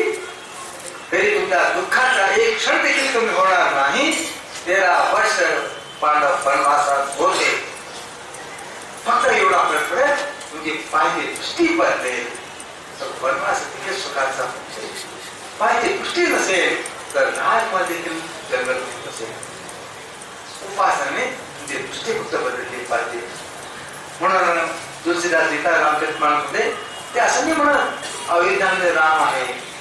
ते काय उलट लिहितात, जहा राम तहा अवध निवास. जिथं राम आहे ती अयोध्या. अयोध्येमध्ये राम नाहीये, राम आहे ती अयोध्या. तुझ्या घरात राम असेल ती अयोध्या. तुमची उपासना भयापोटी आहे, ते साधारण नाही. तुमची उपासना स्वार्थापोटी आहे, लोभापोटी आहे, काहीतरी हवं आहे म्हणून करत असाल, ते साधारण नाही, ती उपासना पण नाही. ते फक्त देणं घेणं आहे, विनिमय, एक्सचेंज ज्याला म्हणतात. उपासना ती मला काही उलट तुझे देण्याचं तुम्ही आभार मानतो आहे की माझे लायकी नसताना आपल्याला काय दिलं आपल्याला काही फार नाही. एक मुसलमान फकीर होता, पीक मायला गावात यायला लागलं. उन्हाळ्याचे दिवस पाय भाजायचे. तो अल्लाला म्हणते, हे अल्लाह तू थोडा कंजूस आहे रे. तुझ्या घरामध्ये माझी एक चप्पलची जोडी पण नाही. एक चप्पल जोडी माझ्यासाठी नाही मोठी तुझ्या घरात. माझे पाय भाजता आहेत रोज पीक वाटताना, तर दया कशी येत नाही. असा रोज त्याचा अल्लाला शिवाय देऊन चाललेलं आहे, बोलणं चाललेलं आहे, नाराज होऊन गप्पा देऊन चाललेलं आहे. एक दिवस असा भीक मागायला लागला, पाय भाजता आहे. ते त्याला तोंडा सगळं की हे अल्ला तू कसा दया करते रे माझ्यावर.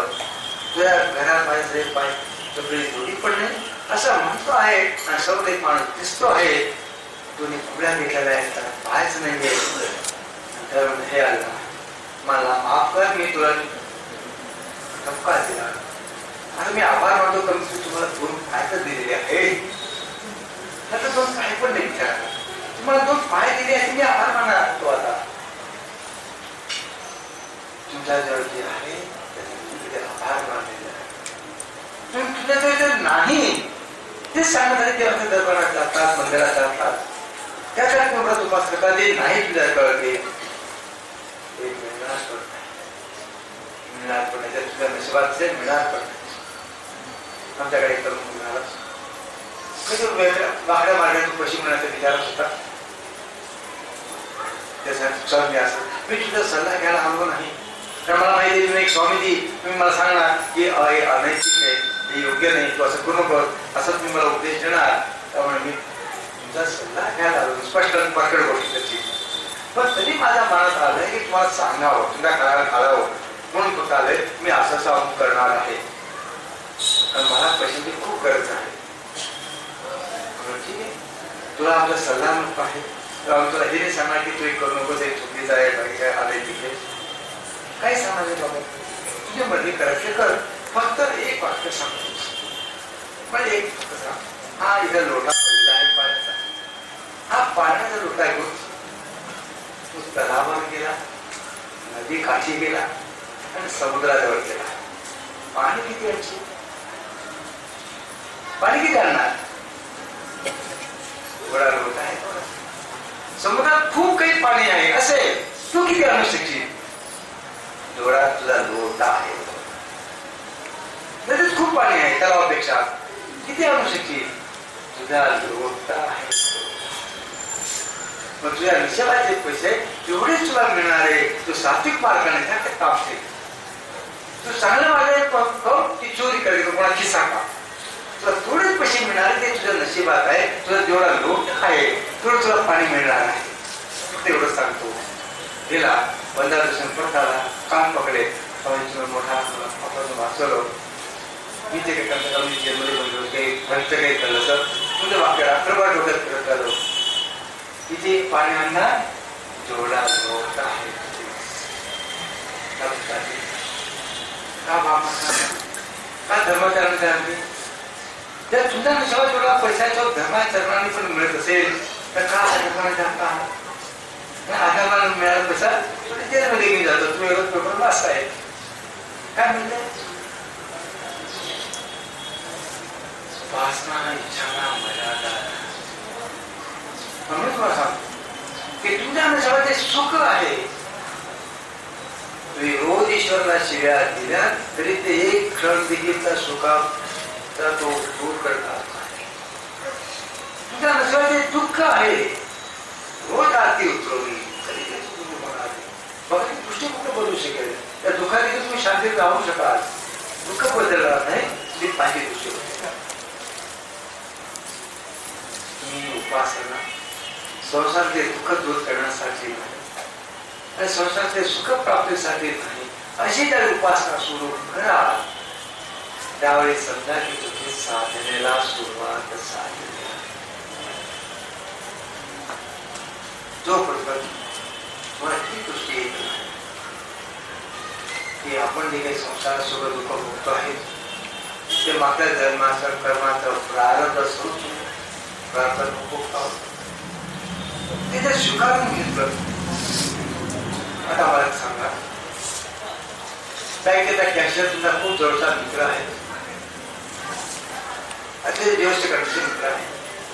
तुम्ही बँकेमध्ये पैसे काढायला गेलेले आहेत आणि बँकेच्या अकाउंट मध्ये फक्त 25,000 रुपये जमा आहे आणि तुम्ही 30,000चा जमीन भरून दिलं, कॅशियर बिल तुम्हाला नाही देणार. कारण बँक अकाउंट 25,000 रुपयेच आहे. तुम्ही 30,000 रुपये काढण्याची भरली आहे, तो तिची दिवसाकडचे मित्र असेल तर बाबा रे 30,000 रुपये देता येणार नाही, तर 30,000 गरज दिलं माझ्या घरी येऊन घेऊन जा, पण इथं तरी तो 25,000 देऊ शकेल. आणि तो कॅशियर तुला ती कट्टर वैरी आहे, शत्रुत्व आहे आणि तुम्ही 20,000 रुपये काढायला गेला त्याची ताकद नाही म्हणायची मी तुला देणार आहे, द्यावं लागेल. 20-25,000 जमा आहे, 30,000 टाकतायत तर त्याला भाग आहे.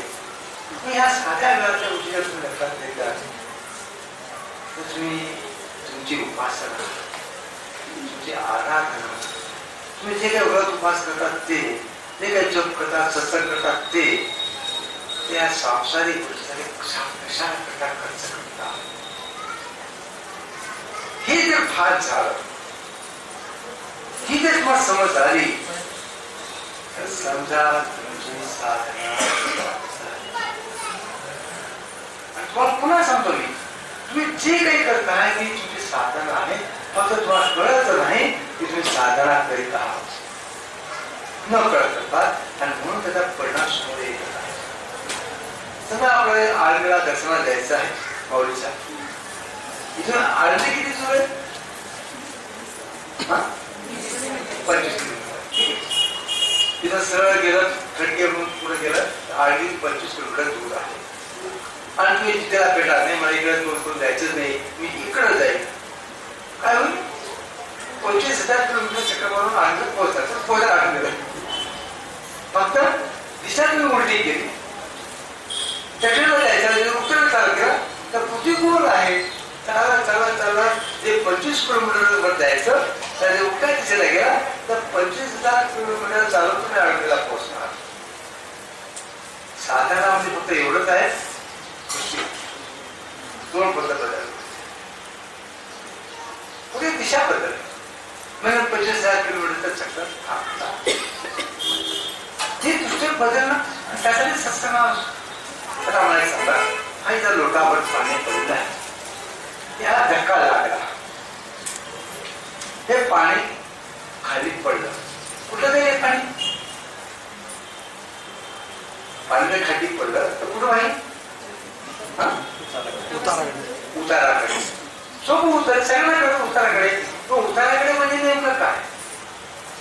उताराकडे म्हणजे नेमकं काय? तिथं स्लोप आहे, ढाळ आहे, उतार आहे, पाणी तिकडं वाहतंय. आता अशी कल्पना करू नका की तुम्हाला अशी काही युक्ती करता आली की सूर्याच्या उन्हाने त्याची वाफ होणार नाही आणि जमीन याचे शोषण करून घेणार नाही. जमीन शोषून घेणार नाही पाणी आणि सूर्याच्या उन्हाने वाफ होणार नाही, अशी जर तुम्हाला स्थिती करता आली तर काय होईल? ते लोटाभर पाणी पाहत पाहता झोपत जाईल, समुद्रापर्यंत जाईल. उताराकडे बाजूने काय तिथं उताराकडे भात गटारीत जाईल, गटार मुळा मोठ्यामध्ये जाईल, मुळा मोठ्या दुसऱ्यामध्ये जाईल, समुद्रात जाईल. पाण्याचा प्रत्येक थेंब समुद्राला शोधतो आहे आणि पाण्याची उत्पत्ती समुद्रापासून आहे, पहाडातून आहे. जर पावसात पडला नाही 4 वर्ष नद्याला पाणी कुठे येणार? पावसाचं पाणी त्या पहाडामध्ये साचत साचत नदीचं पण फार येत आहे. पहाडातून नदी जन्माला येते, मात खर आहे. पाऊस पडला तर नद्या सुटतात. पाण्याचं उत्पत्ती स्थान समुद्र आहे. म्हणून पाण्याचा प्रत्येक थेंब समुद्राला शोधतो आहे. एक लोटावर पाणी पडलं तर ते वाहत जाईल का? तिथे माहीत उतारा उतारकडे कुठं? समुद्रात. समजतंय? बरोबर सांगू ना? पाणी गटारीच असो, पाणी मुळा उठायचं असो, की पाणी गंगासारखा पवित्र नदीचं असो, तोपर्यंत धावावं लागेल जोपर्यंत समुद्राशी मिळत नाही. धावणे केव्हा संपेल? समुद्राशी मिळाल्यानंतर. तुमची सगळी धडपड सुखासाठी आहे. तुम्ही प्रत्येकाला दुःखी व्हायचा? तरी गेला पिशवी बाजारात मी दुःखी घेऊन म्हणून नाही. तुमच्या प्रत्येक क्षण आणि क्षण जीवनात ना सुख प्राप्तीसाठी धडपडत आहात का? का धडपडता सुख प्राप्तीसाठी? कारण तुम्ही त्या सुख सागरातून आलेला आहात. त्याची स्मृती तुमच्याजवळ आहे. तुम्हाला आठवत आहे तुम्ही त्या सुख सागरातून आलेलो आहे. मी सुख सगळं अनुभवलेलं आहे. अशी कल्पना तुम्हाला कडकडून भूक लागलेली आहे. 2 दिवसांनी उपाशी आहात. खूप कडकडून भूक लागलेली आहे. आम्ही 2 फळ तुमच्या पुढे ठेवली. एक आंबा ठेवलेला आहे आणि एक असं फळ ज्या फळाला तुम्ही कधी पाहिलं नाही, त्याचं नाव माहिती नाही. मग ते गोड लागतं का, तिखट लागतं का, कडू लागतं का, तुरट लागतं ते माहिती नाही.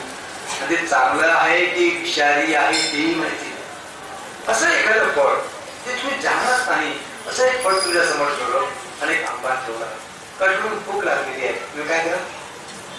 आंबा खाल्ला का? ते फळ खा का? आंबा खा. कारण तुझ्या स्मृतीत आहे की आंबा गोड असून आंबा स्मृती. आणि स्मृती बघा किती काम करते. तुम्ही खूप थकला असाल, दिवसभर काम केलेलं आहे, कष्ट चाललेलं आहे, खूप थकून गेला असाल, खूप थकला आणि तुम्ही आत्मास पडला तर काय करा? सरळ ताट झोपता नाही. सरळ ताट झोपल्याने थकवा जात नाही. तुम्ही काय करता? हात उशाशी खुशी डोक्याकडे हात घेतात, पाय पोटाशी घेतात आणि थोड्या वेळ त्या मध्ये पडून राहिल्यानंतर सुद्धा थकवा कमी झाल्यावर हात पाय तुम्ही लांब पडणार. खूप थकलेला असतो म्हणजे माणूस कसा झोपतो? हात आणि पाय पोटाशी. का? तुम्ही गर्भवासामध्ये त्या स्थितीत होतात आणि तुम्हाला हे आठवतं की आईच्या पोटात मी सुखात होतो, काही चिंता नव्हती. श्वास घ्यायची ती काही चिंता नव्हती. तुम्हाला म्हणताय मूल जन्माला आल्यानंतर लागले रडतो, आल्याला रडतो. जर रडलं नाही तर डॉक्टर काही चिंतेत पडतात. तर रडलं नाही तर मग ऑपरेशन मेंदूला ऑक्सिजन मिळणार नाही. म्हणून मूल जन्माला आला रडलं सगळे खुश. मूल काय रडतं जन्माला आल्याला? आईच्या पोटात असताना त्याने कधी स्वतःसाठी श्वास पण घेतला नव्हता. त्या श्वास घ्यायची गरज नव्हती. सगळं म्हणत होता आहे. पोटातून बाहेर झाल्यानंतर त्याला पहिला एक संघर्ष करावा लागला जगण्यासाठी श्वास घेण्याचा. तो श्वास घेण्याचा पहिला संघर्ष जीवनामध्ये आणि म्हणून तो रडतो आहे. तुम्ही मोठे झाला पाचच्या खाते जेव्हा तुम्ही मोठे झाले तर जेव्हा जेव्हा संघर्ष येतात तुम्ही रडगाळ सुरू करता. मोठे झालंच नाही तेव्हा संघर्ष रडगाळ सुरू तुमचं. ते जन्मात आले मूळ जीवनाचा पहिला संघर्ष करावा लागतो आहे रडण्याचा. का? श्वास घेण्याचा संघर्ष करतो आहे म्हणून त्याला रडावं लागतं आहे. तुझ्या जेव्हा संघर्ष आला आहे तुझे रडगाळ सुरू होतो. अजूनही मोठे झालं मोठे संघर्ष सुख आहे. माणूस त्या पोझिशन काय शकतो? पण त्याला माहिती की आईच्या गर्भात मी ह्या पोझिशन सगळ्यात स्वस्त होतो, सुखरूप. त्या स्मृती लहान म्हणून पाण्याची खेळत मला आवडतं. पण लोकांना आवडते म्हणून तुम्ही खेळत तुम्हाला आपल्याला आवडतं. पण लोक काय म्हणते काय एवढा मोठा काय 40 होते पाणी कोणाला कसं वाटतं? सगळ्यांना असं वाटते पाण्यामध्ये डुबणं डुबणं आंघोळीला जास्ती पाणी हवं का? आईच्या गर्भात पाण्यातच खेळत होता. ती स्मृती आहे. आणि या स्मृती तुमच्याजवळ आहे. तुम्ही सुखासाठी जी धडपड करता आहात, ती सुखासाठी तुमची धडपड तुम्ही त्या सुख सागरातून आलेला आहात म्हणून आहे. मग तुम्ही सुख प्राप्तीची तुमची प्रत्येक धडपड ही साधना. तर तुम्ही ईश्वर प्राप्तीसाठी करताय, तर सुखासाठी शोधताय. पाण्याचा प्रत्येक थेंब तोपर्यंत थांबणार आहे जोपर्यंत तो समुद्राला मिळतच नाही. हा जीव तोपर्यंत धावत राहील सुखाचा मार्ग जोपर्यंत त्याची शिवाशी मिलन होत. सगळी धावपळ चालू थांबते त्यावेळी जीव शिवाचं मिलन होते. आणि जीव शिवाचे मिलन होण्यासाठी जो रस्ता त्याचं नाव साधना. फक्त तुमच्या दृष्टी बदलता आली तुम्हाला सुख यातून मिळतो. आपण देहात चर्चा करणार आहोत. सुख म्हणजे नेमकं काय, दुःख म्हणजे नेमकं काय. तुम्ही आयुष्यभर सुख दुःख भोगत आलेला आहात, पण तरी तुम्हाला सुख म्हणजे नेमकं काय ते माहिती नाही. माझ्याला दुःख होतं म्हणजे काय ते माहिती नाही. आणि जर कोणाही कळालं असतं सुख म्हणजे काय दुःख म्हणजे काय, सुखाचा राज असा थोडा आपोआप सापडला असता. पण त्याविषयी त्याचा उद्या करणार आहोत. आम्ही भगवंताच्या मंदिरात बसलो, समोर नसल्याच्या मंदिरात साधनाचा एक हिस्सा थोडा सांगून जातो. विषय मुद्दा पडतो. तुम्ही मंदिरात येतात कशासाठी येतात? दर्शनासाठी. बरोबर. मंदिरात कशासाठी जातात? दर्शन करायला जातात का पाहायला जातात? मंदिर कसं पाहून? मंदिर पाहायला जातात.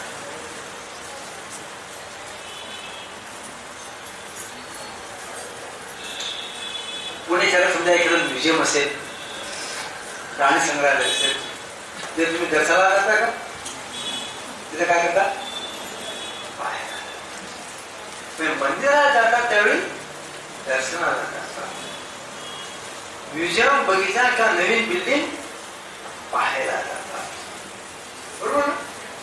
याचा अर्थ काय की पाहणं आणि दर्शन या दोन गोष्टी एक नाही, वेगळ्या आहेत. असं तुम्ही मंदिरात गावकडे झाला दर्शनाला म्हणजे काय करत चालला काय तुला पाहणार काय सगळे करतात. दर्शनाला पण दर्शनाला चाललो. मग तुम्ही दर्शनाला चालला मंदिरात पण नेमकं काय करायला चालला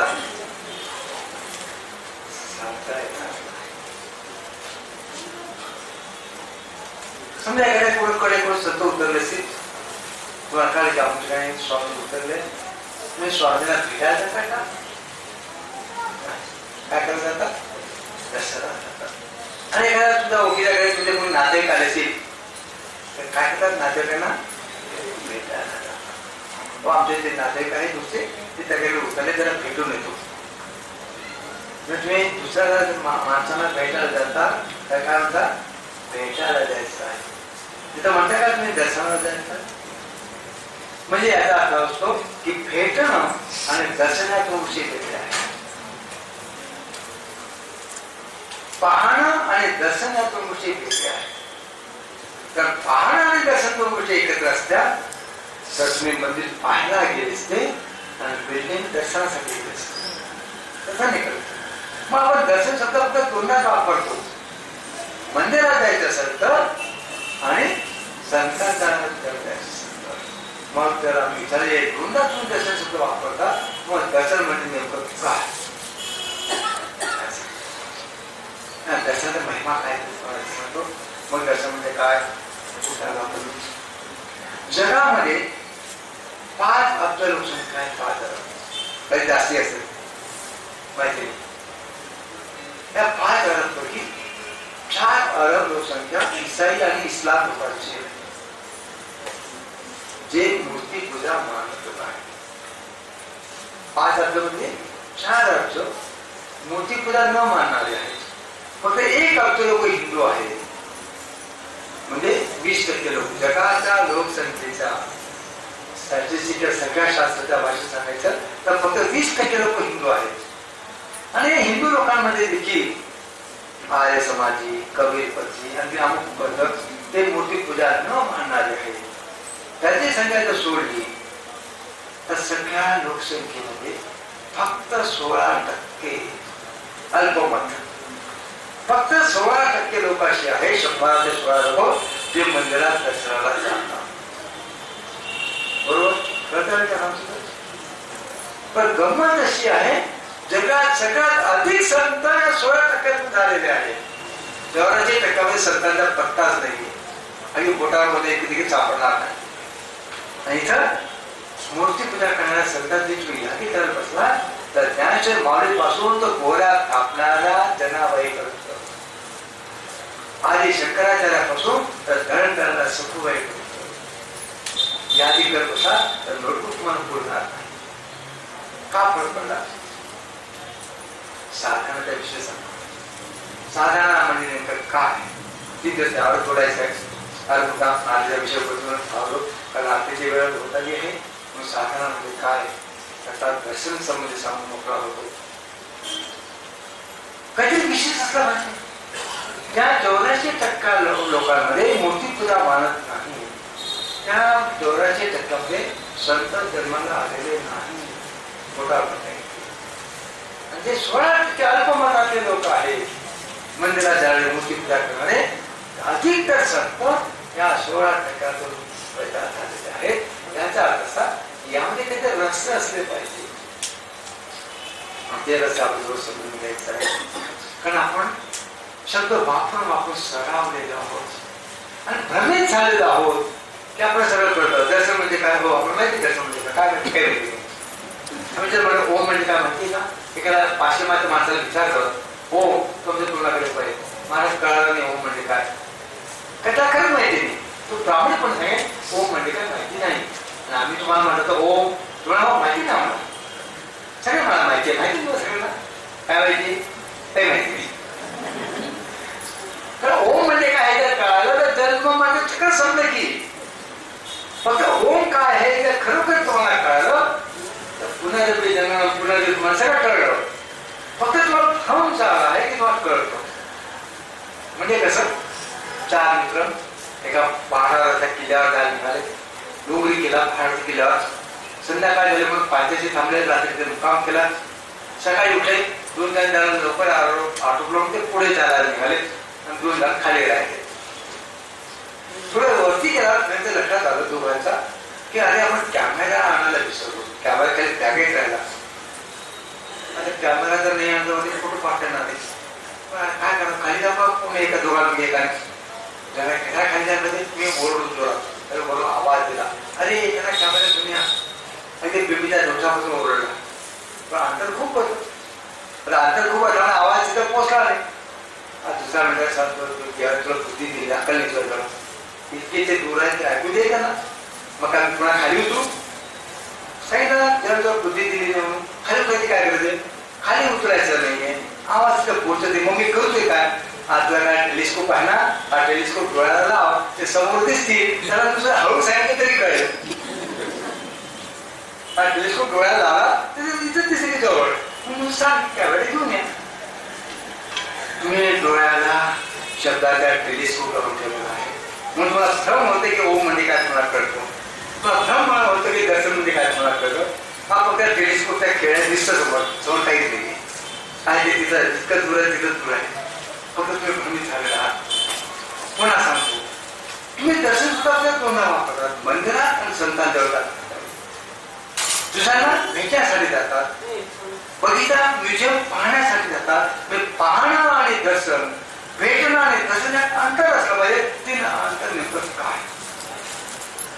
मंदिरामध्ये मूर्ती आणतात, तुम्ही बसून देता का तुमची मूर्ती?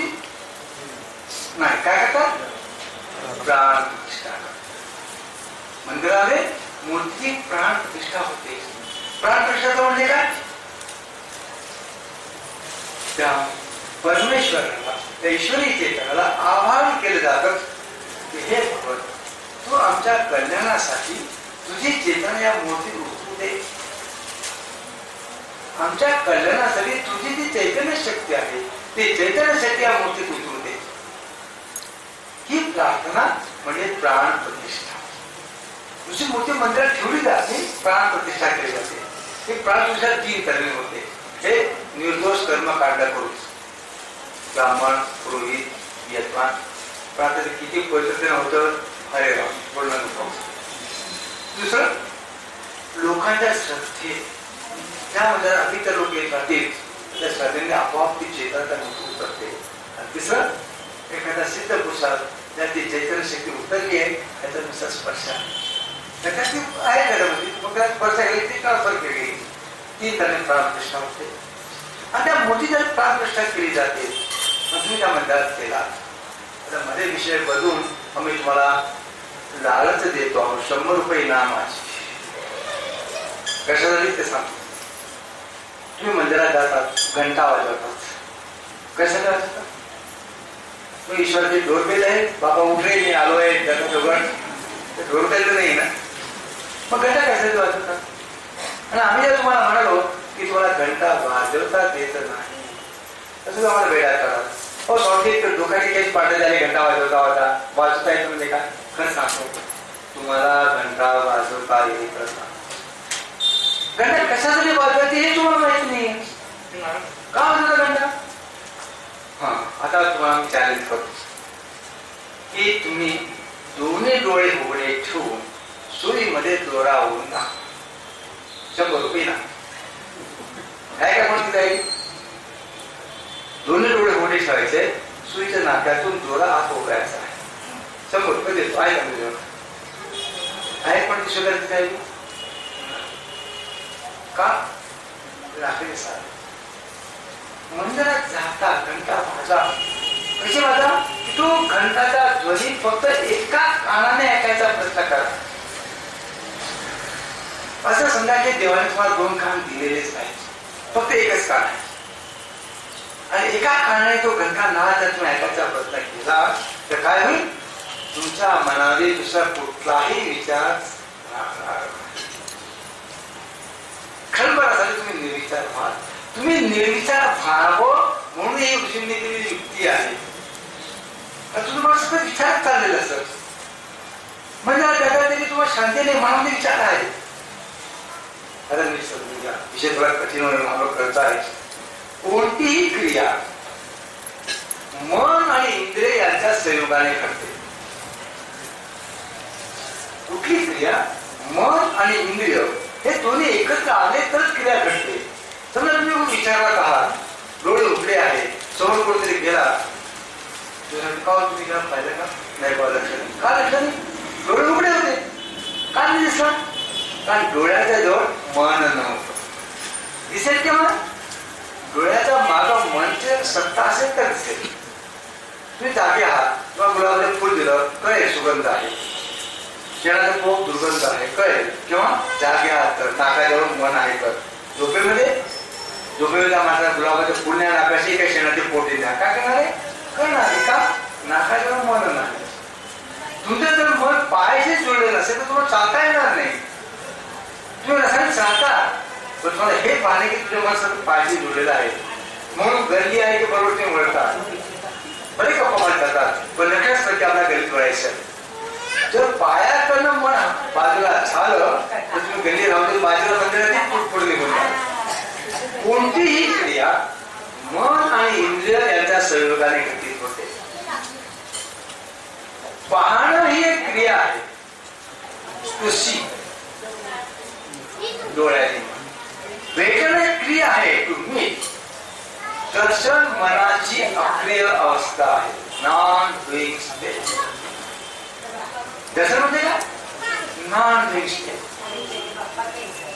मनाची अक्रिय अवस्था अशी अवस्था की ज्या क्षणी तुमचे शरीरातलं कुठलंही इंद्रिय काही काम करत नाहीये आणि मन पण क्षणभरासाठी का होईना निर्विचार झालेला आहे. मनात विचार नाहीये आणि मनात निर्विचार करण्यासाठी घंटा वाजायचा.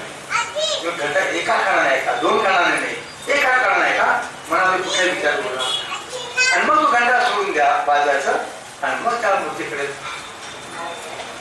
आणि मन निर्विचार असेल. पाय उभे आहे पण हालत नाही हात हालत नाहीये, डोळे पाहताय तू पाहून दिसत नाहीये, कान उघडे पण ऐकू येत नाहीये, होऊ शकते सुद्धा. आणि ज्या क्षणी तुम्हाला ही अवस्था साधे की तुम्ही 5 कर्मेंद्रिय 5 ज्ञानेंद्रिय आणि तुमचे मन हे 11च्या क्षणी निस्तब्ध होते, त्या क्षणी त्या मूर्तीत असलेली चेतना तुझ्या अभ्यास प्रवेश करेल, याचं नाव आहे दर्शन. मूर्ती नुसती बसवलेली नाही, काम कसा केली, तर ती ईश्वरी चेतना आणलेली आहे, ती ईश्वरी चेतना तुझ्या अभ्यास प्रवेश करून जाईल, त्याचं नाव आहे दर्शन. तो म्हणजे आम्हाला कसं काय कळतो म्हणजे गेल्या गेल्या तुझ्या अंगात काटे आले, सगळं तुम्ही दर्शन केलं होतं. काय बघा बस थकलेलं सगळं बघ, सप्तशृंगी ते गड करतात बघा, पायाच्या पोटा पडतात, माल्या बनवतात आणि त्या सप्तशृंगी गड चढा गेल्याबरोबर त्या जगन मातेच्या उभा राहायला गेला सगळा थकवा निघून जातो, मन प्रसन्न आनंद म्हणून का चेतना आली. तर मंदिरात गेल्यावर तुझ्या अंगावर रोमांच आले, मंदिरात गेल्या समजा अंगाला थकाप भरला, मंदिरात गेल्या तुझ्या अंगाला घाम आला, डोळ्यात जर अश्रू आले, नाचाचं मन झालं, मन पुलकी दोन गदगदीत झालं, कंठ भरून आला, डोळ्यातून अश्रू आले, समजा तुम्ही दर्शन केलं. तर काही घडलं नाही का, तर तुम्हाला दर्शन करता आलं नाही का, तर त्या मूर्तीची चेतना तुझं खंडात पडलेलं आहे. तसं संतांच्या बाबतीत. आणि म्हणून नियम असा आहे की सकाळी आंघोळ करणं खाली पोट, भरल्या पोटी नाही. तुमच्या सोयीप्रमाणे 12 वाजता कसं जायचं नाही, खाली पोटा. तर प्राणवायू ऊर्ध्वगामी गतीसाठी पोट खाली असणं गरजेचं आहे. म्हणून उशिमने नियम दिला की सकाळी आंघोळ करून लवकर कसावायचा. तुझे सगळं निराश सगळं रुमन नाश्ता सगळं आता आटोपलंय, पोटोबा आधी पोटोबा विठोबा चाललेला आहे, प्राणवायूची गती ऊर्ध्वगामी झाली. ज्यावेळी स्थिती तुमची तुम्ही मंदिरात गेला कुठल्याही आणि त्या मंदिरात गेल्यावर तेवढी 8 पैकी कुठलाही सात्विक भाव, रोमांच, श्वेत, कंपन, अश्रुपात, नाचा वाटणं आणि चांगली स्थिती असेल तर तिथे डोळे मिटून ध्यान कर असं वाटणं, शांत बसा. असं काही घडलं, कोणा संतांच्या समोर घडलं तर समजा आता संतांमध्ये ते चेतना उत्पन्न आहे. संत शब्दाचा अर्थ दुसरा प्रोत्साहन करतो नाही, आम्ही शब्दाचा व्यभिचार करतो आहोत. त्यानुसार प्रोत्साहन करताना केवळ तो संत शिरोमणी होऊन बसतो, तो अपप होऊन बसतो. भारतीय देशात अभ्यास आणि व्यभिचार चाललेला आहे. संत तो सहा, तो परमात्मा, त्याच्याशी जो एकरूप झालाय, 6 अंत, त्याचा जो एकरूप झालेला मिसळून गेलेला आहे तो संत. त्याची चेतनची धारा उतरली असेल आणि ती चैतन्य धाराचा तुम्हाला अनुभव होणं याचं नाव आहे दर्शन. पण आपण तुम्ही 1 तास जप केल्यानंतर तुमची जेवढी आंतरिक शुद्धी होणार नाही. 1 तास माळ तुम्ही बसला, 1 तास तुम्ही ध्यानशुद्धी घेता असतात, तुझी उपासना करणार तुम्ही देवतांची करत आहात, त्याने जेवढी तुमची आंतरिक शुद्धी होणार नाही तेवढी आंतरिक शुद्धी 1 क्षणभराच्या दर्शनाने घडेल, कारण ती सरळ चैतन्य शक्ती तुझ्यात प्रवेश करतात. आणि आमच्या संतांनी हेच केलं. ते तुकाराम असो की आणखी कोणी असो, काय असो, संतांनी काय केलं, ती चेतना आपल्या हृदयात उतरली, भरभर पुढे जात झाले. आणि म्हणून मूर्ती पूजा करणाऱ्या या 16% अधिक संत झालेले आहेत. कारण आंतरिक शुद्धी होण्याचा सगळ्यात सोपा उपाय आणि साधनेची सगळ्यात उत्तम रस्ता आहे. सहज घेतात, काही न करतात. म्हणजे कसं आम्हाला आठवतो पुण्यात असं नाही का, आम्हाला पुत्र असावं काही दूर आलं, आम्हाला इंजेक्शन घ्यायला सांगितलं डॉक्टर दुसऱ्याकडे काढायसाठी. आणि त्या इंजेक्शनचं नाव सांगितलं मिल्क इंजेक्शन. आम्हाला डॉक्टर ते मिल्क इंजेक्शन काय असतं की 1 लिटर दुधापासून 1 cc 1 cc इंजेक्शन तयार होतं. 1 लिटर दुधापासून मिल्क इंजेक्शन. ते इंजेक्शन दिलं तर पाय एवढा भारी झाला की पाय आम्हाला हलवता येईल. 1 cc पाय हलवता येईल तो भारी झाला मिल्क इंजेक्शन. 1 लिटर दूध प्यायला असतं तर काही त्रास नाही झाला, तुम्ही घेतला बरोबर असतं.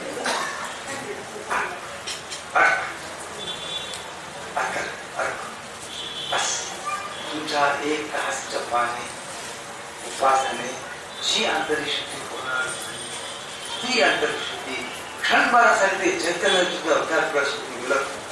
पण एक लक्षात, श्रद्धा हा पूर्ण अर्थ आहे आणि तर्कशून्य बुद्धी दर्शनाचा अधिकारी आहे.